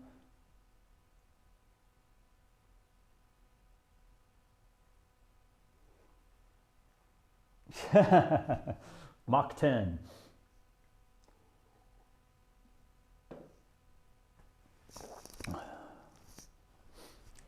Let's start prepping.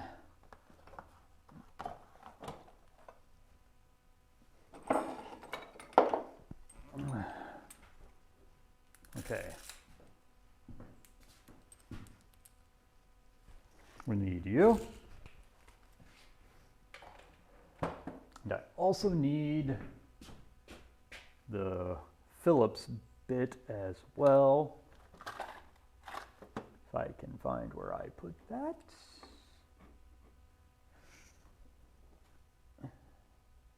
There they are. There's my, because the handles are on with a Phillips.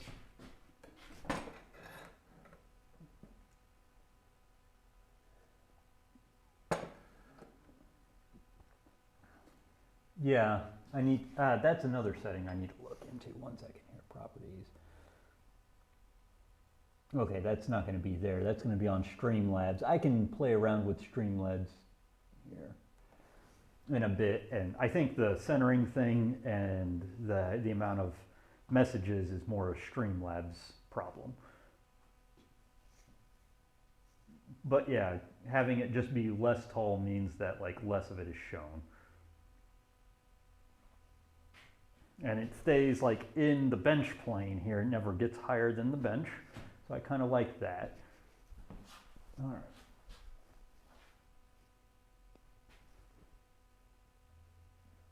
Okay. This is the last thing I did. Okay. How about you? Okay. Okay. Okay.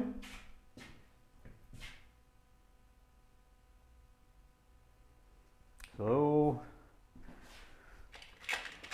let's start putting things together.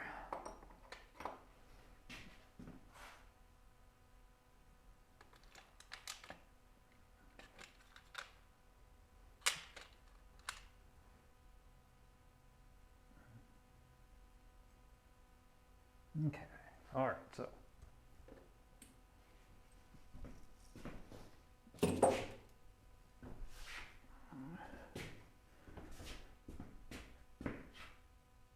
Well, the easiest thing to put together,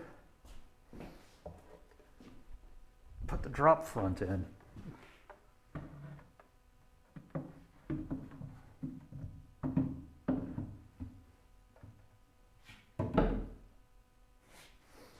About that being a tight fit, I think 4 coats of paint tightened it up good. Oops.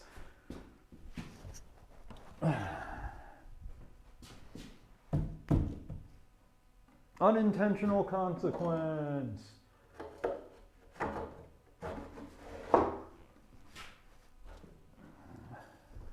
It just means that that will definitely be the first place to wear. Okay. Which means move this, move my blocks.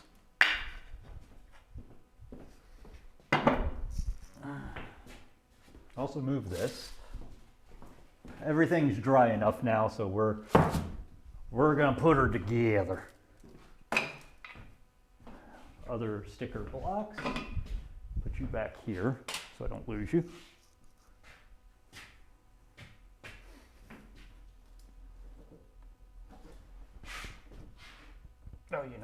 we're gonna get rid of this wax paper as well.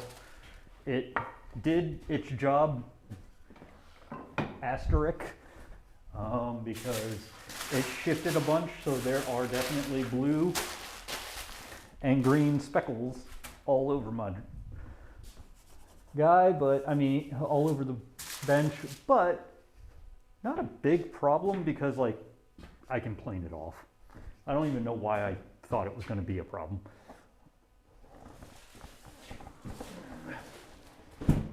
Okay, why are you sticking to me?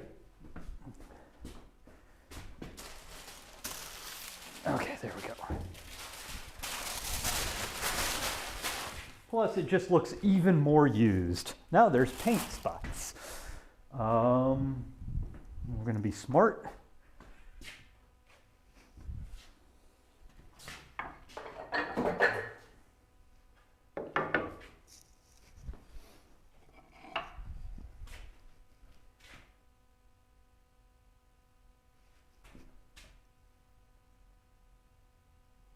Screw smart. All right.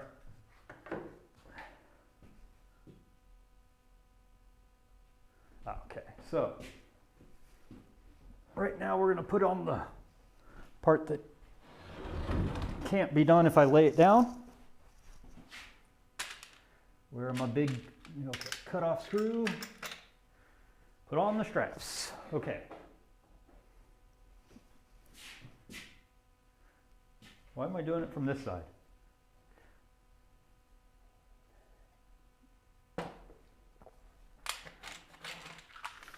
Because I'm me, and I don't think things through. All right. I don't want to get confused. I took it apart one way. I'm going to put it together the same way.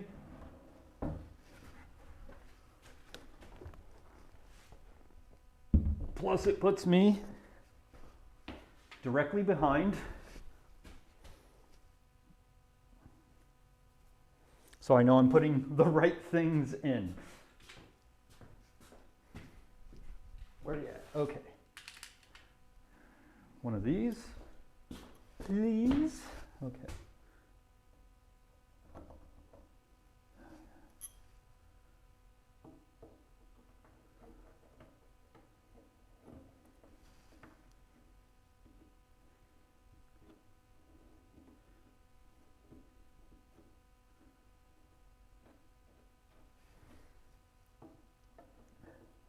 Sorry, I cut the tips off of these screws, so I have to gently persuade them to go in first.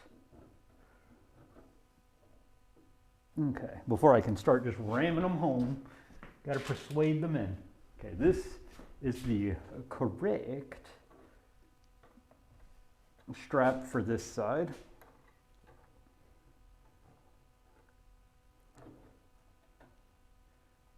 So we are going to go through finishing all the way. We're going to put this baby together and be happy. Okay.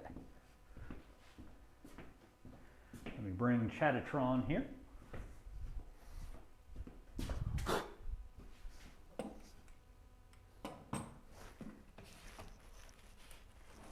To a place where I can actually observe it. Yeah, and that was the thing I was kind of like, the whole chat box thing, I was like, everyone has their own, like, you have a chat box while you're in Twitch. And, I mean, come back here. I can't afford to cut the tips off of more of you.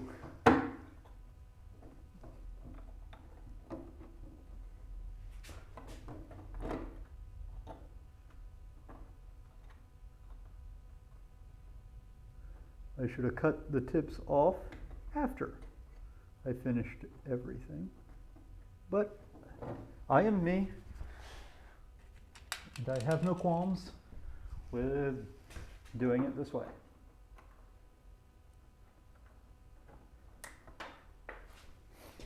Except for that I will drop the screw about a half a dozen times trying to put it, to get it initially threaded.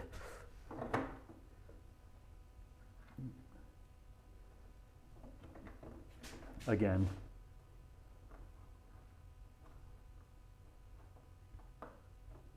Come on.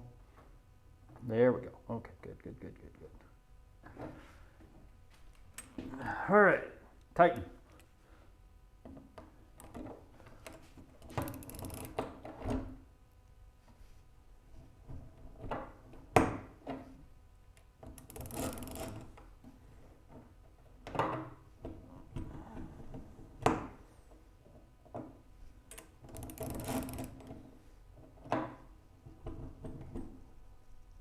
Okay.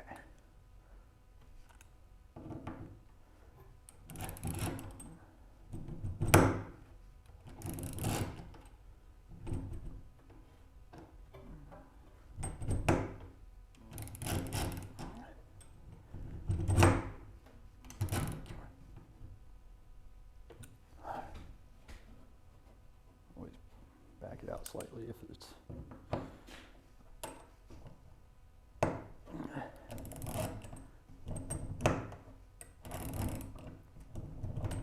Not gonna lie, I'm glad I have these Yankees now, because they're actually fun to use. And much quieter than a normal drill. And if anything, building a little bit of muscle up.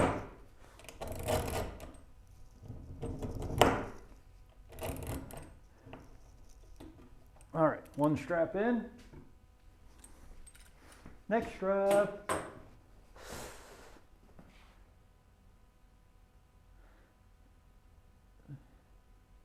Okay, 1 second here.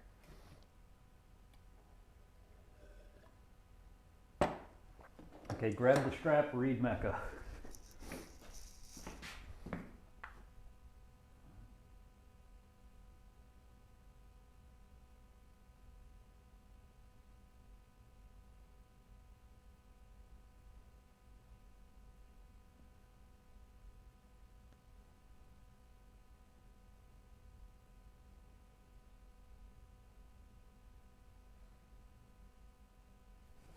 Okay, what are we looking at here?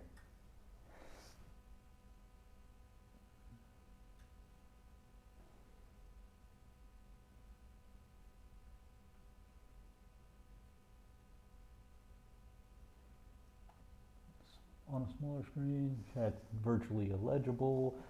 If you ever disconnect, chat history is gone. Yeah.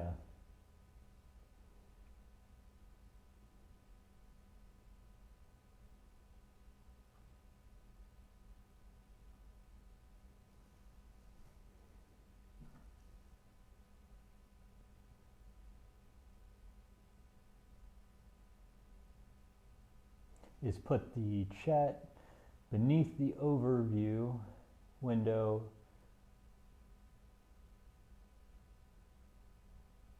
Yeah, that might work too. I don't know if I want, well, yeah, no, at one point in time I had the chat going over the overview thing. Like, I'm not against tweaking around and playing with things. I just don't know what I'm doing just yet with it.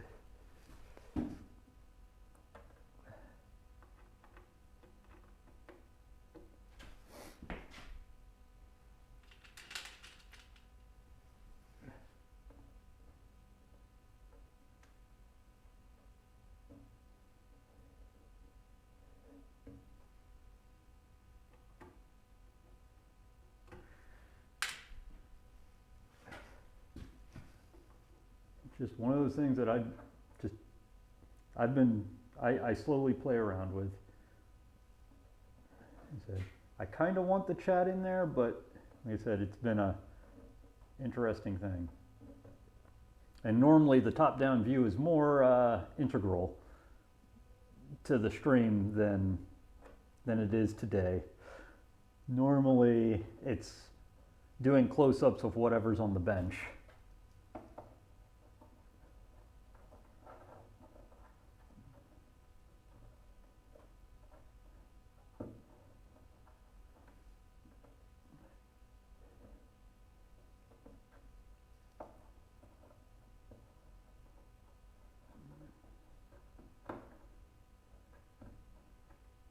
Okay, there we go. Huh, just putting it down made it line up. I wonder why that is.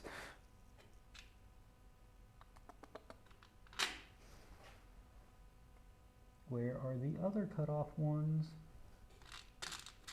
Oh, there's one. They're so hard to tell apart.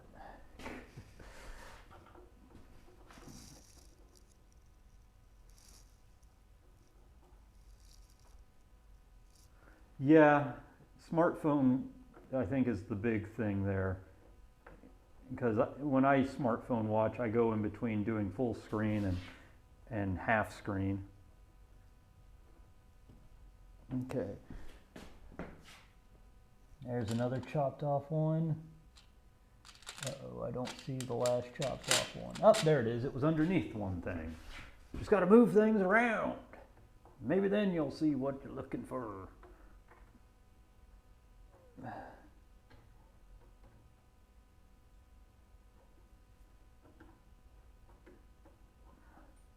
Okay, yours started in. Basically, I have to cut through where the paint kind of gobbed up the holes here. And since I cut the tips off these screws because they were a little too long, it's not that easy. You don't have that tip.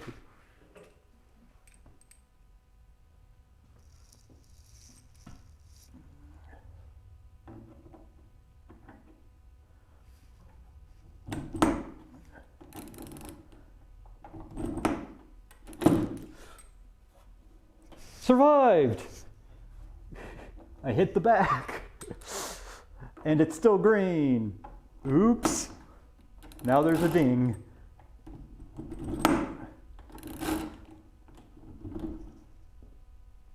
Okay.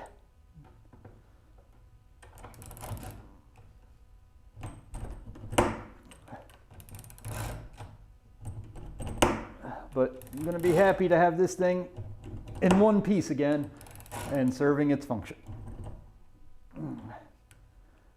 So Wednesday, I don't know whether we're going to be immediately starting the Moxon vise or doing the chisel rack for the tool chest, but I think my brain is screaming start the Moxon vise as loud as possible.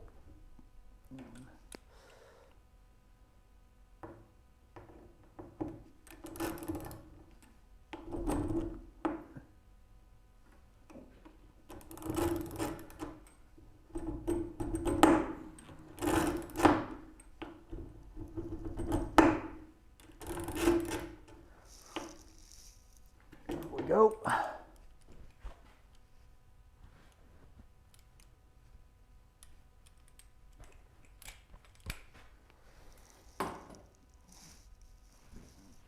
All right, now that we got that figured out, let's set it up for the rest of the stuff to get attached.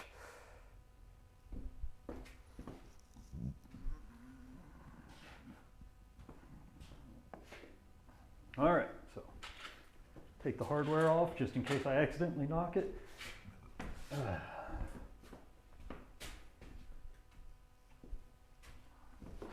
To here, to you here.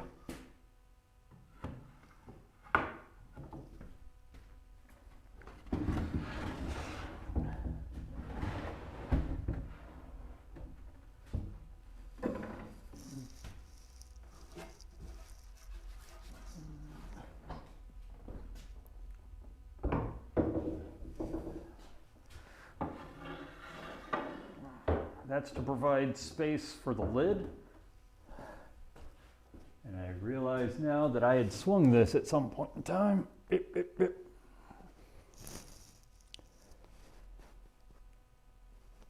There we go. There. Let's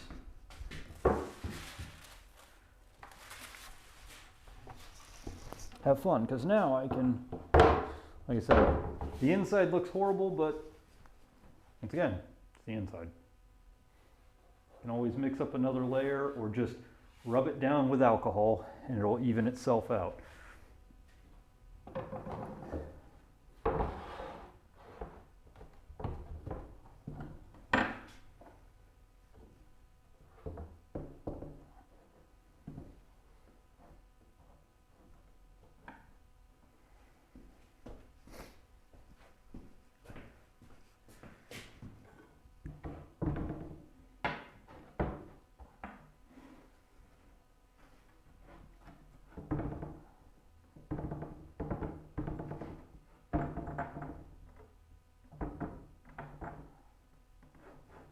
Well, do do do do do. Gonna make it easy on me.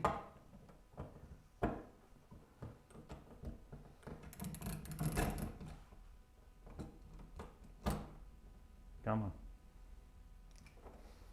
Fine.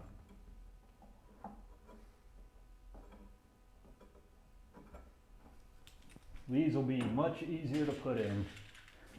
Now that we got that there. Lift and swing until I can find a hole diagonally across.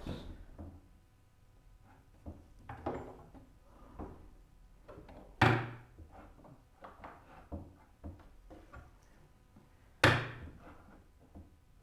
we go.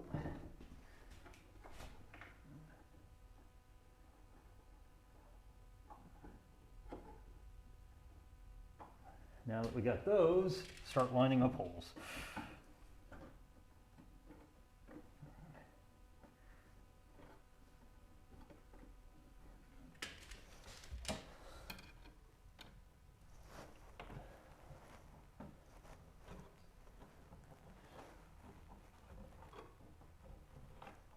Okay, we got the 4 points figured out.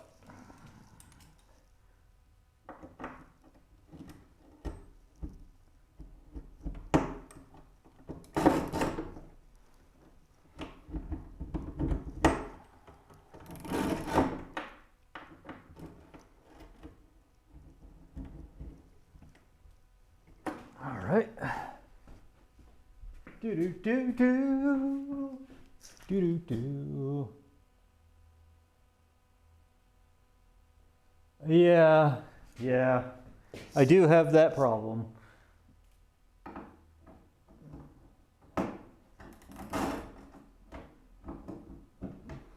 I demonstrate as I talk away from you.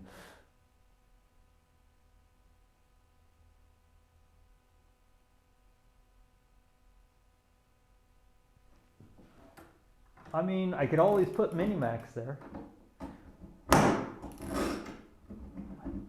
But then nobody gets to see Minimax.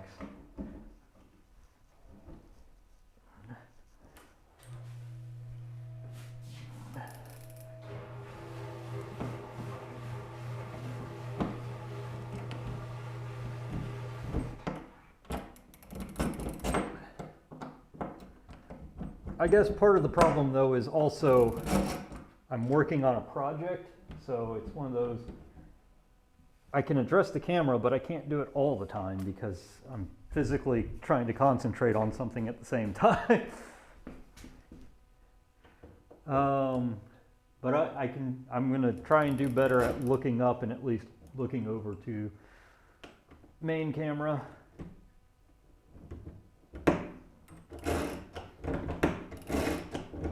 When I speak, so that,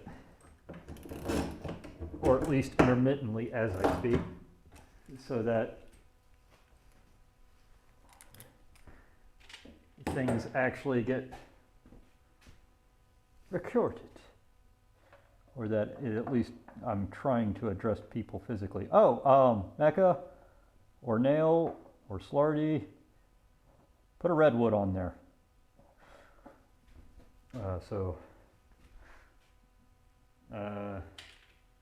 Must have abraded my knuckle while trying to put one of these babies in my hand.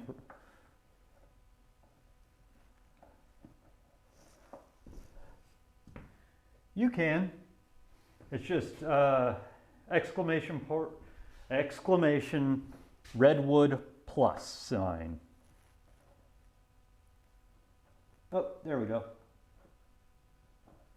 Like, you have the authority to do it, because I put you as a mod.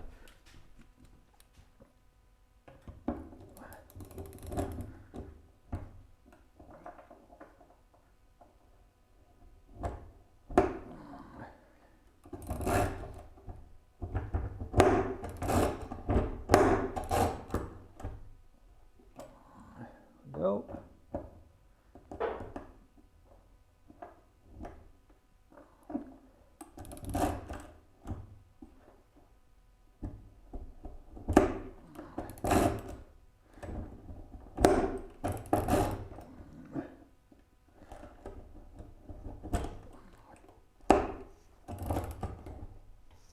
There we go. You're on. All right, let's tighten. Look, I haven't put the rest of those in yet, I know, but I'm just trying to make her functional again.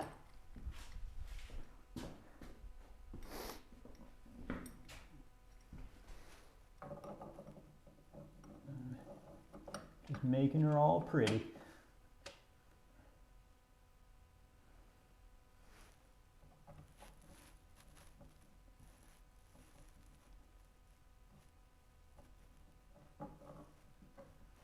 Well, Life, you'll see me use them quite a bit. Because after I got it, I felt like I no longer actually need to bring out Mr. Makita on screen, but I'll do it for now. Early on, I was using this until I finally got I had gotten a tray of like parts from a Goodwill, and it had a bunch of Yankee bits in it, but no screwdriver. And then Mecca helped line me up with a Yankee drill, because I had all of the drill bits, and in the impending doom, yes, I will be able to woodwork with no power. None. Power is not needed for woodwork, only manpower. Okay.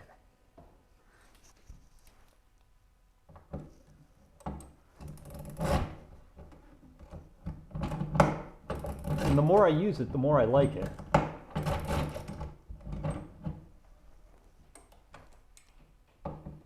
So, alcohol power. Aye.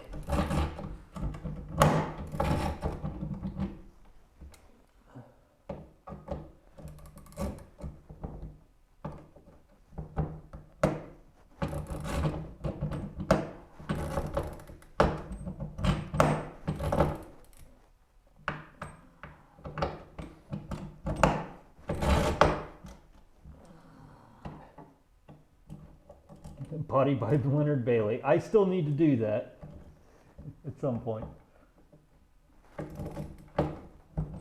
I really do need to make a either an emote or some sort of thing for Body by Bailey. Because I mean, honestly, that's what this stream is. Hand tool woodworking.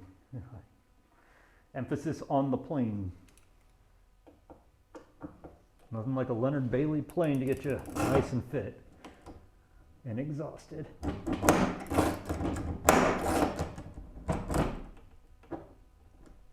Okay, we're getting somewhere.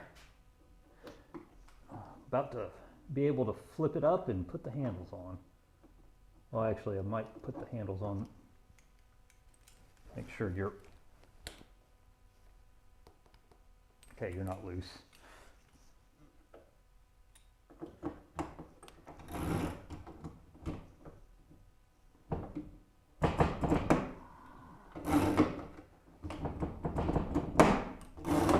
The only thing is in a way, I kind of wish I got the auto return, the spring return, so I could just push it.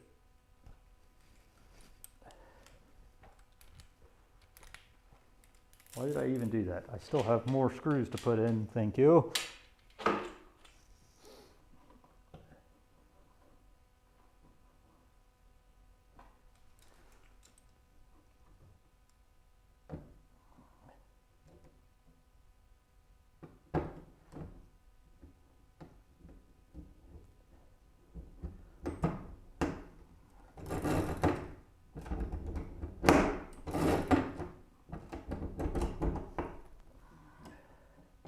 Go.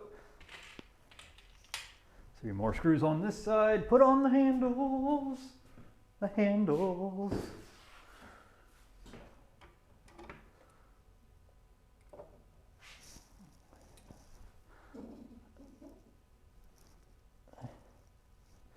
Yeah, I can definitely tell now it's kind of worth it.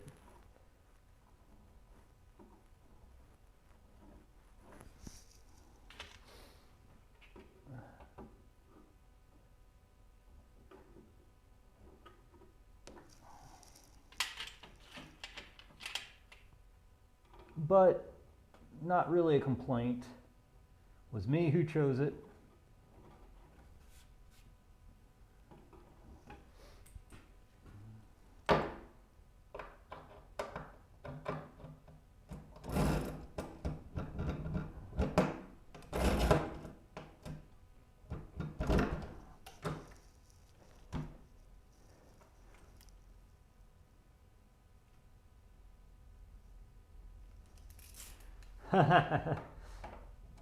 That would definitely be a bad time.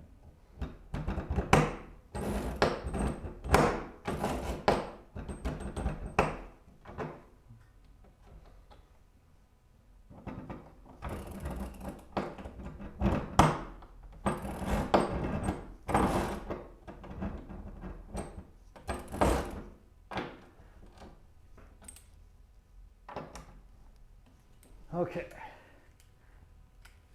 handle time, which means gotta change out the bit.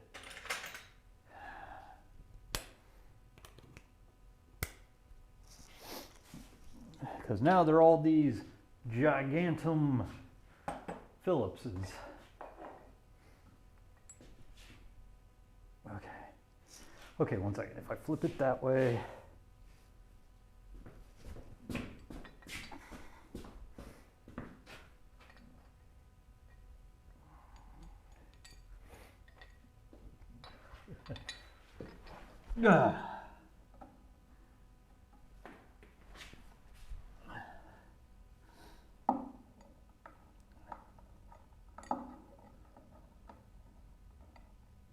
Screw it. Let's almost slip on wax paper. Got it? Yeah, let's do that. That's all that it came with. Like, everything else is flathead or cut nails. The handles, I don't have screws for that are the same size, so they are the Phillips that came with it.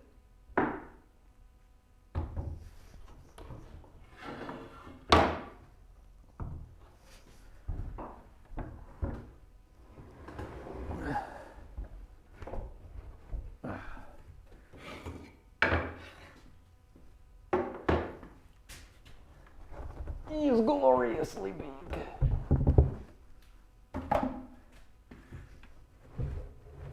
Okay, there we go. Sorry, top view is going to be kind of meh. Yeah. Oh wait, no one can open a lock if I lock it that way. Got to have the keyhole out. Okay, now I can't screw up the handles because I don't even know if the handles are exactly the same size as each other. They are cast, so they could be slightly different. Okay, that's one screw. We're just, I mean, I can always find some big flatheads to take them out. But right now, I mean, he's the best I can do.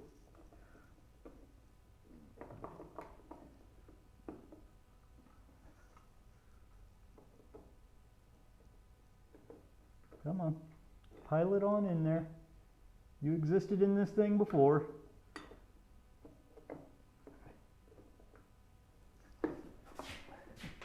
Come now. Okay. Drink break. He's just aggravating me.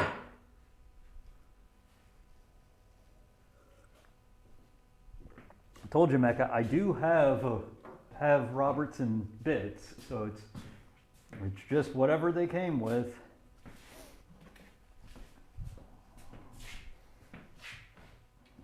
Like I said, most of this is all flathead.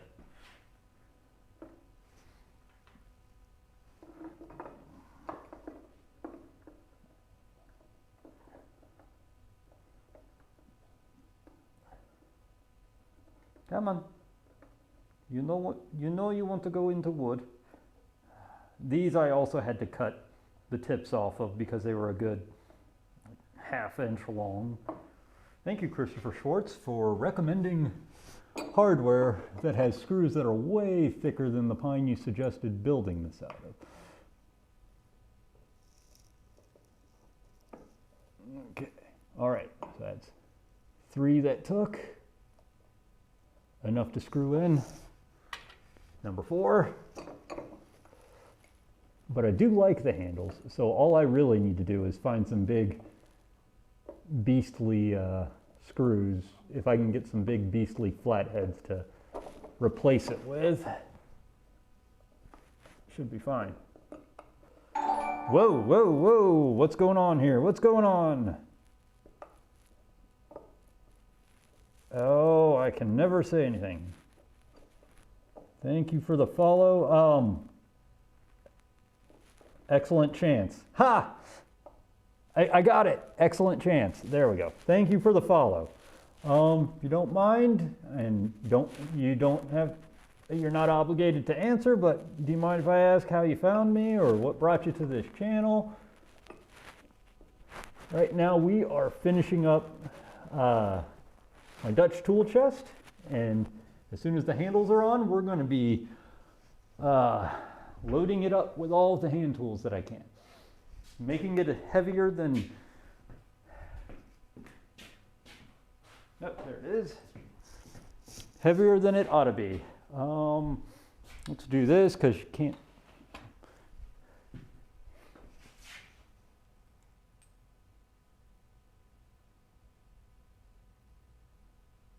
Got it in one, found it on the Discord. Oh, nice. Are you in the Craftsman Guild Discord? I may just not recognize you.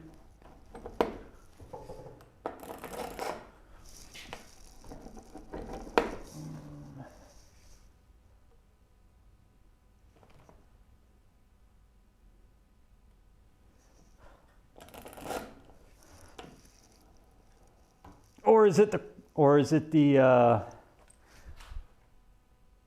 judging by the thing, maybe the wrong Discord. Is this the Crafters Corner Discord that I?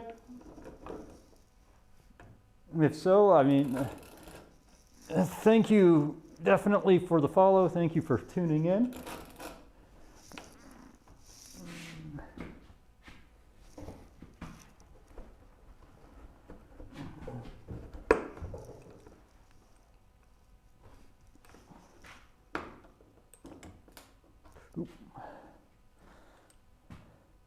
Careful about those lower ones.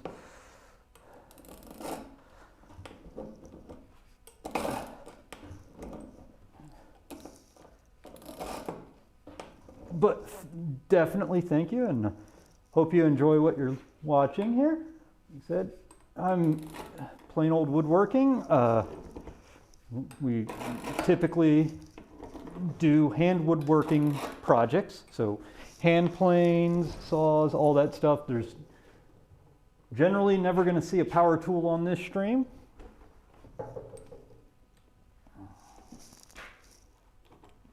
Let me open this up so I'm not creating havoc on the inside.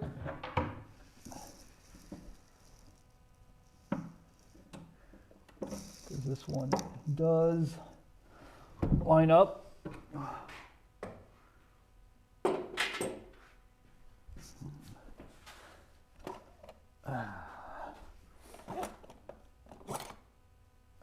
with one of the tills. Don't want to accidentally bust it.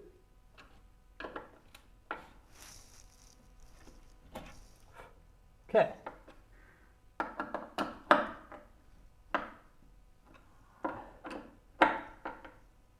There we go. Okay, handle on. But like I said, glad you found it. All right, swing it to the other side.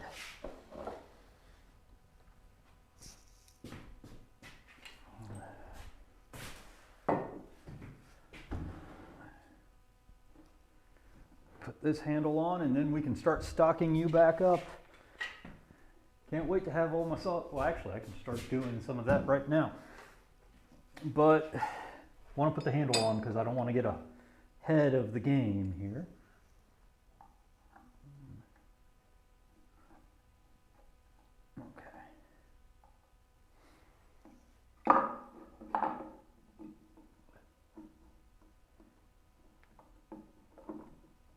Okay. Bring the tools back around and take the ever so popular position of sitting on my bench to do things.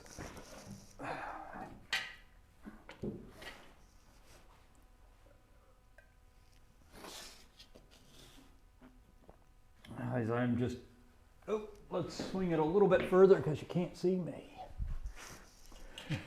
Even though the chest is honestly the star of the show at this point. Hey, Forte.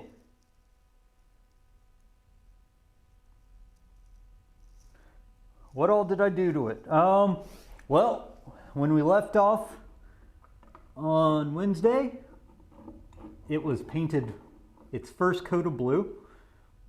And then over the week, under the cover of darkness and not on Twitch, I painted a second coat of blue, and then a first coat of this green color and a second coat of the green color.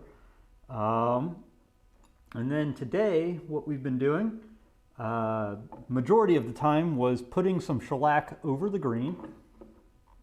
Come on.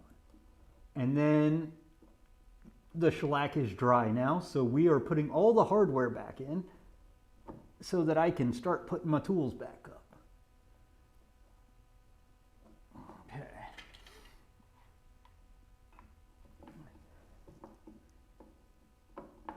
Okay. That's actually a good question. What my aim is that in the long distant past, I think a lot of colonial furniture may have done this, or I read it somewhere that a lot of like chairs or furniture that gets scuffed up a lot had a base color of red painted on, and then they would paint them black, so that you'd get this nice scarlet like undertone as the paint gets worn away from scuffs and use. And I thought that was an interesting concept, so I decided, I want the green as my main color, this big Lexington green color as the exterior color, but as it wears down, in corners and stuff and wears off, have it expose like that federal blue color I painted, and have it just slowly like wear to a different color in places and just have a nice worn look.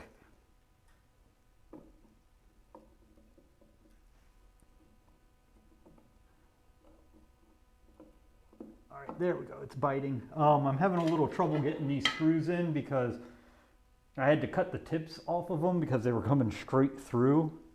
And they were interfering with putting the plane tills in. So I just sawed them straight off on the inside with a Dremel. Off camera, of course, because as legend holds it, I own no power tools.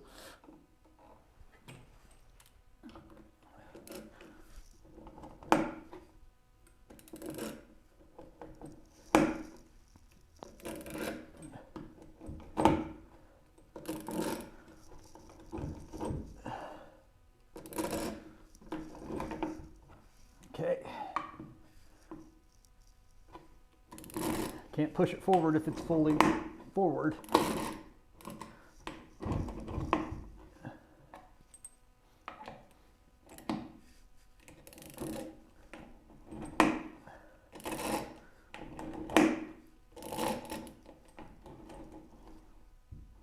Okay.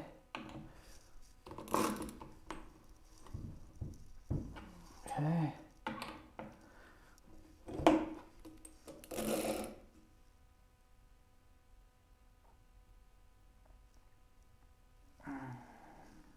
Change the end. Oh, yeah, 1 second. Yeah, I was like, what bad boy you're talking about? Give me 2 seconds, and I will show you. Okay. I need to oil them up a little bit anyways. That'll be...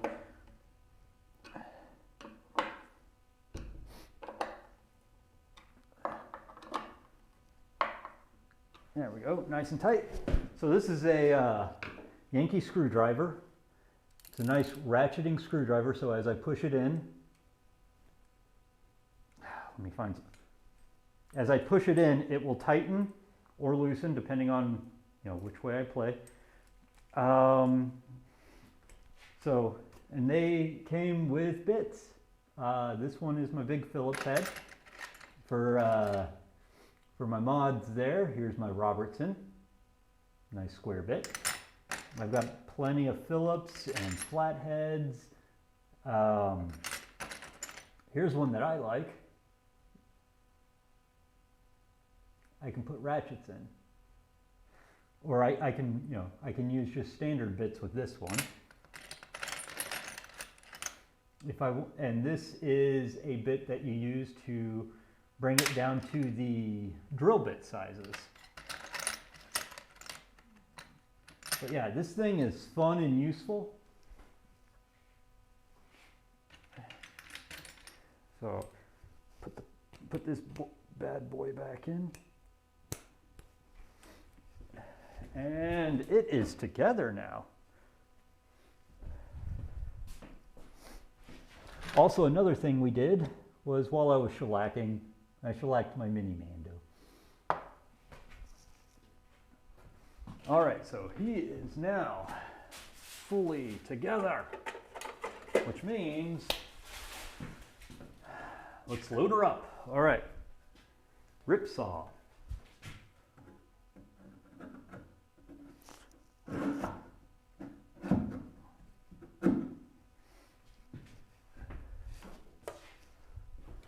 Cross cut.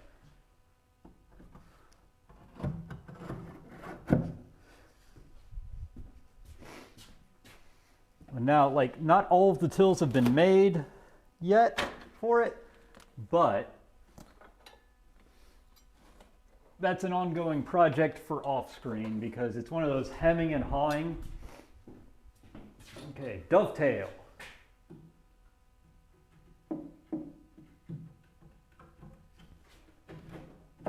It's a hemming and hawing kind of project. Inlay saw. Flush cut.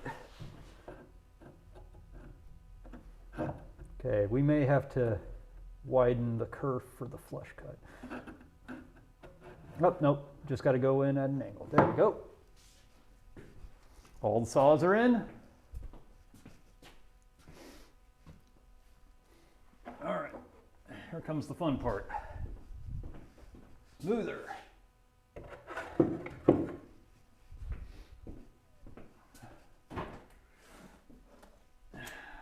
Jack. Feels good to be getting these guys back in.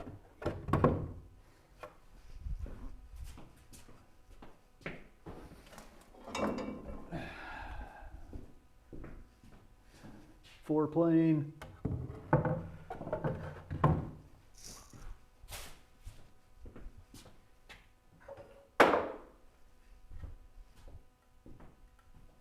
Toothing plane.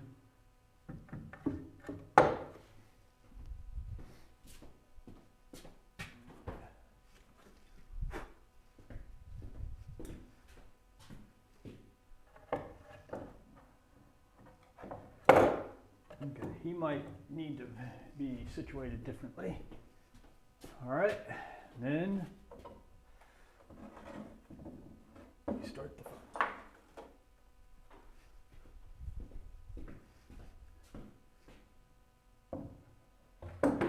Router.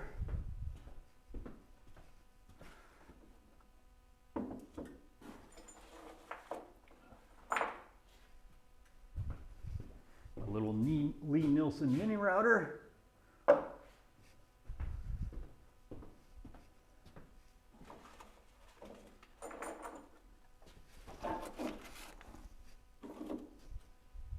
Then something I hadn't quite opened up yet, but here we go, all of my big router blades. I'm going to be making a holder for those, a little till for all of my router blades. And all of my, oh my, Lee Nielsen stocked up on their 271 blades.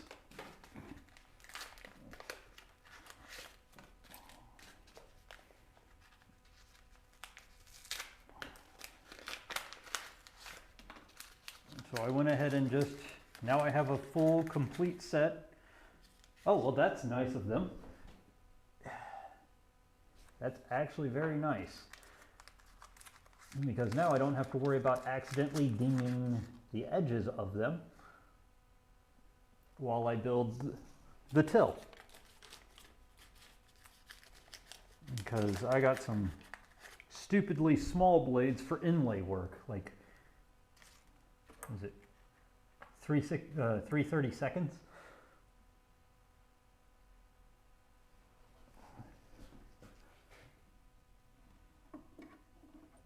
All right. Eventually there's going to be a till attached to the top. And we're going to go full pirate and have something like that. Eventually, that'll be saw till number 2. Now, pull the lock. And I know this is going to stick a little. There we go. And we are now open for business. Business. Oh, why did I do this? Rip, rip. There we go. Sorry. I guess I didn't show you guys that. Okay, let's do that again. So, saw till number 2, now that you can actually see what I'm talking about, will be something to hold the saws like that.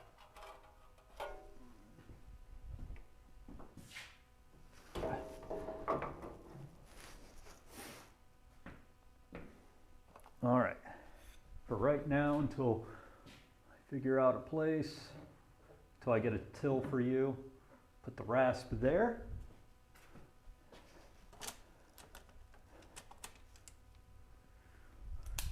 Folding rules. I said, right now I don't have a place for some of this stuff, but getting it out of the way is great. Or not out of the way, it's the wrong word for it.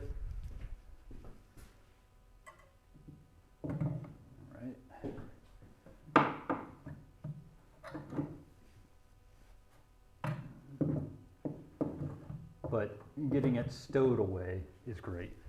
Go. Now comes the fun part. So right now, chisels can't go in the top, but they will be. They will be. So this entire pouch right here will be chisels that I put across the back. But let's go ahead and get my nice expensive chisels out of the way.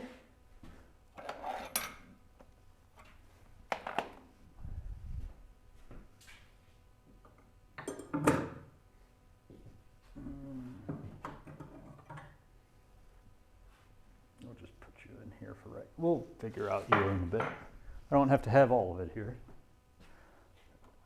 Okay, here's where all the fun starts. The old cranky drill.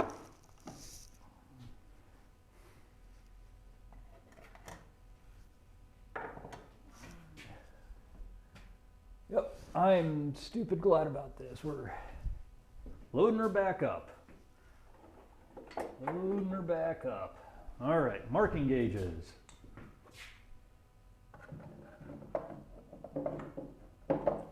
Those will eventually have a small till for them as well.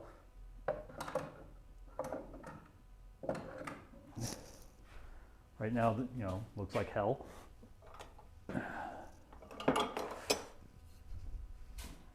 Dovetail marker, absolutely important. Hemra.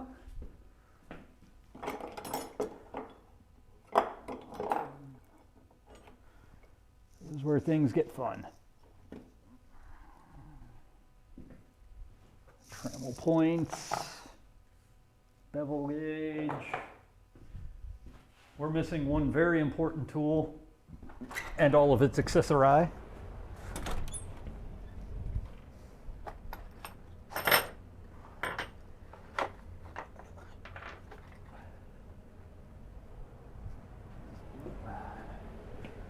The plane to end all planes, almost. The big old Stanley 45. Of course, Mecha can outdo me on that because he's got the Stanley 55. Mind you, like, there's going to be a lot of compartmentalization with how I'm building some of this stuff.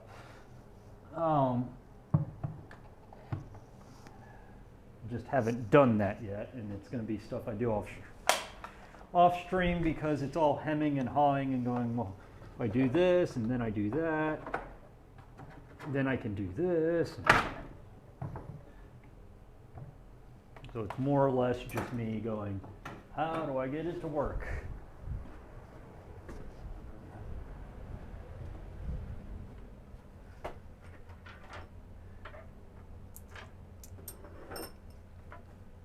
Okay. 45 lives in its actual place now.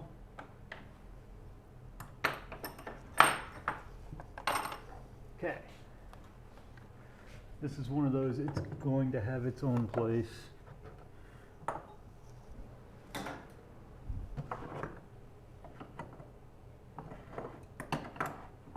Just don't have a place for it at the moment.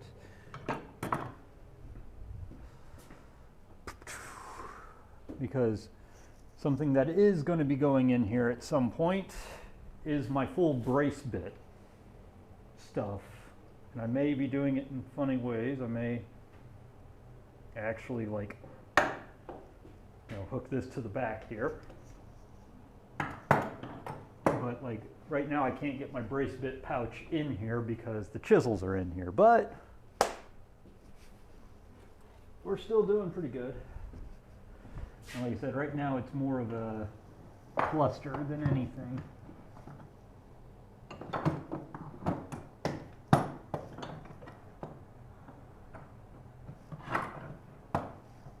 Okay.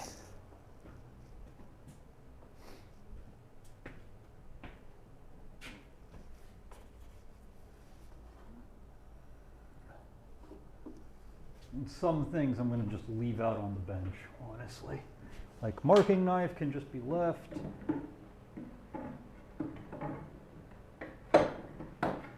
Go.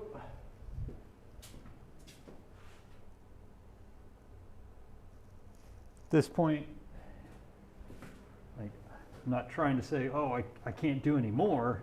It's just I need to organize it. Actually, oop. I need to actually have it organized to be able to do better and build the divisions.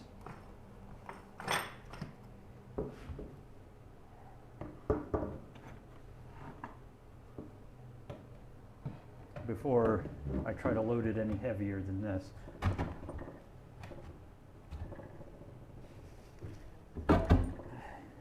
That top edge is definitely going to wear that paint off as soon as possible, isn't it?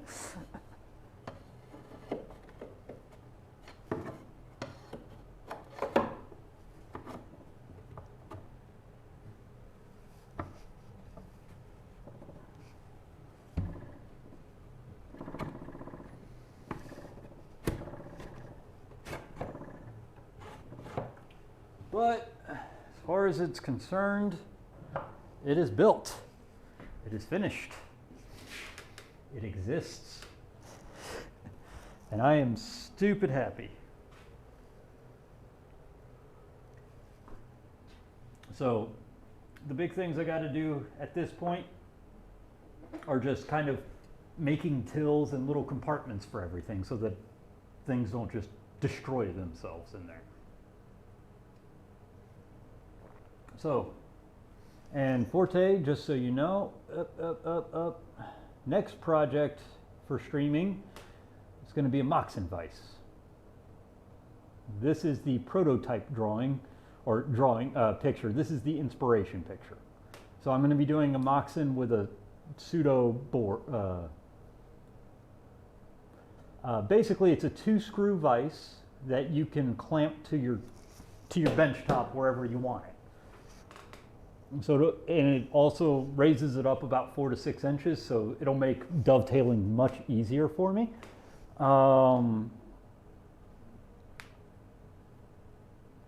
So with that, guys, I'm gonna start searching here. Let's see, we got Texas Hula, we got Snake Eye, and SiriBot. Nobody wants to watch Siri. Everyone loves Siri though.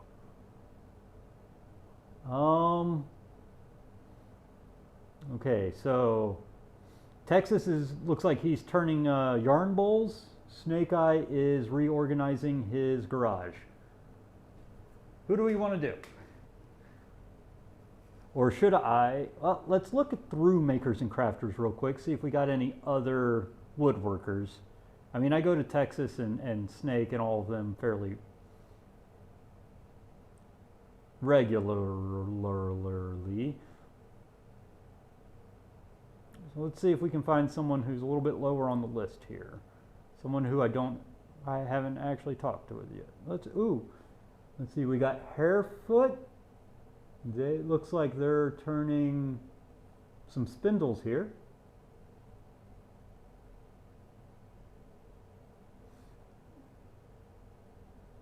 Oh yeah, they're like a bowl with this little like swoopty shape cut out in them to like only allow like so your like yarn can spin in the bowl while you're pulling more yarn out to knit with.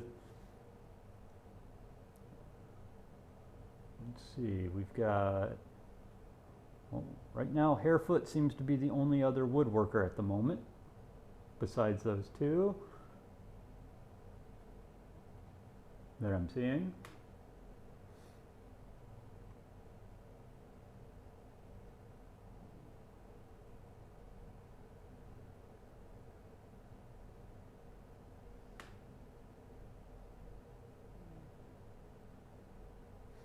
Oh yeah, your dog crate, yeah.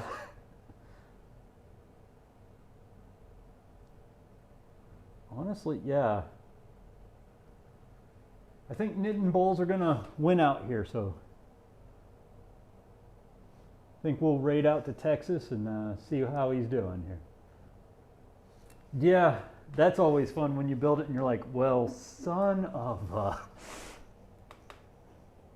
So yeah, let's raid.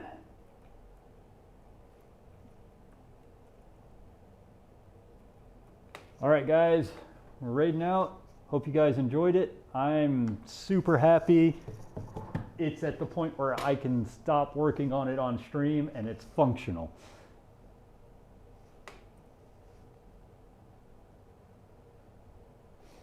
I wonder if I'm intended for mature audiences now that it gave me that little thing. All right, have a good one, Forte. Have a good one, guys. We're raiding out. Say hi to Hula for me.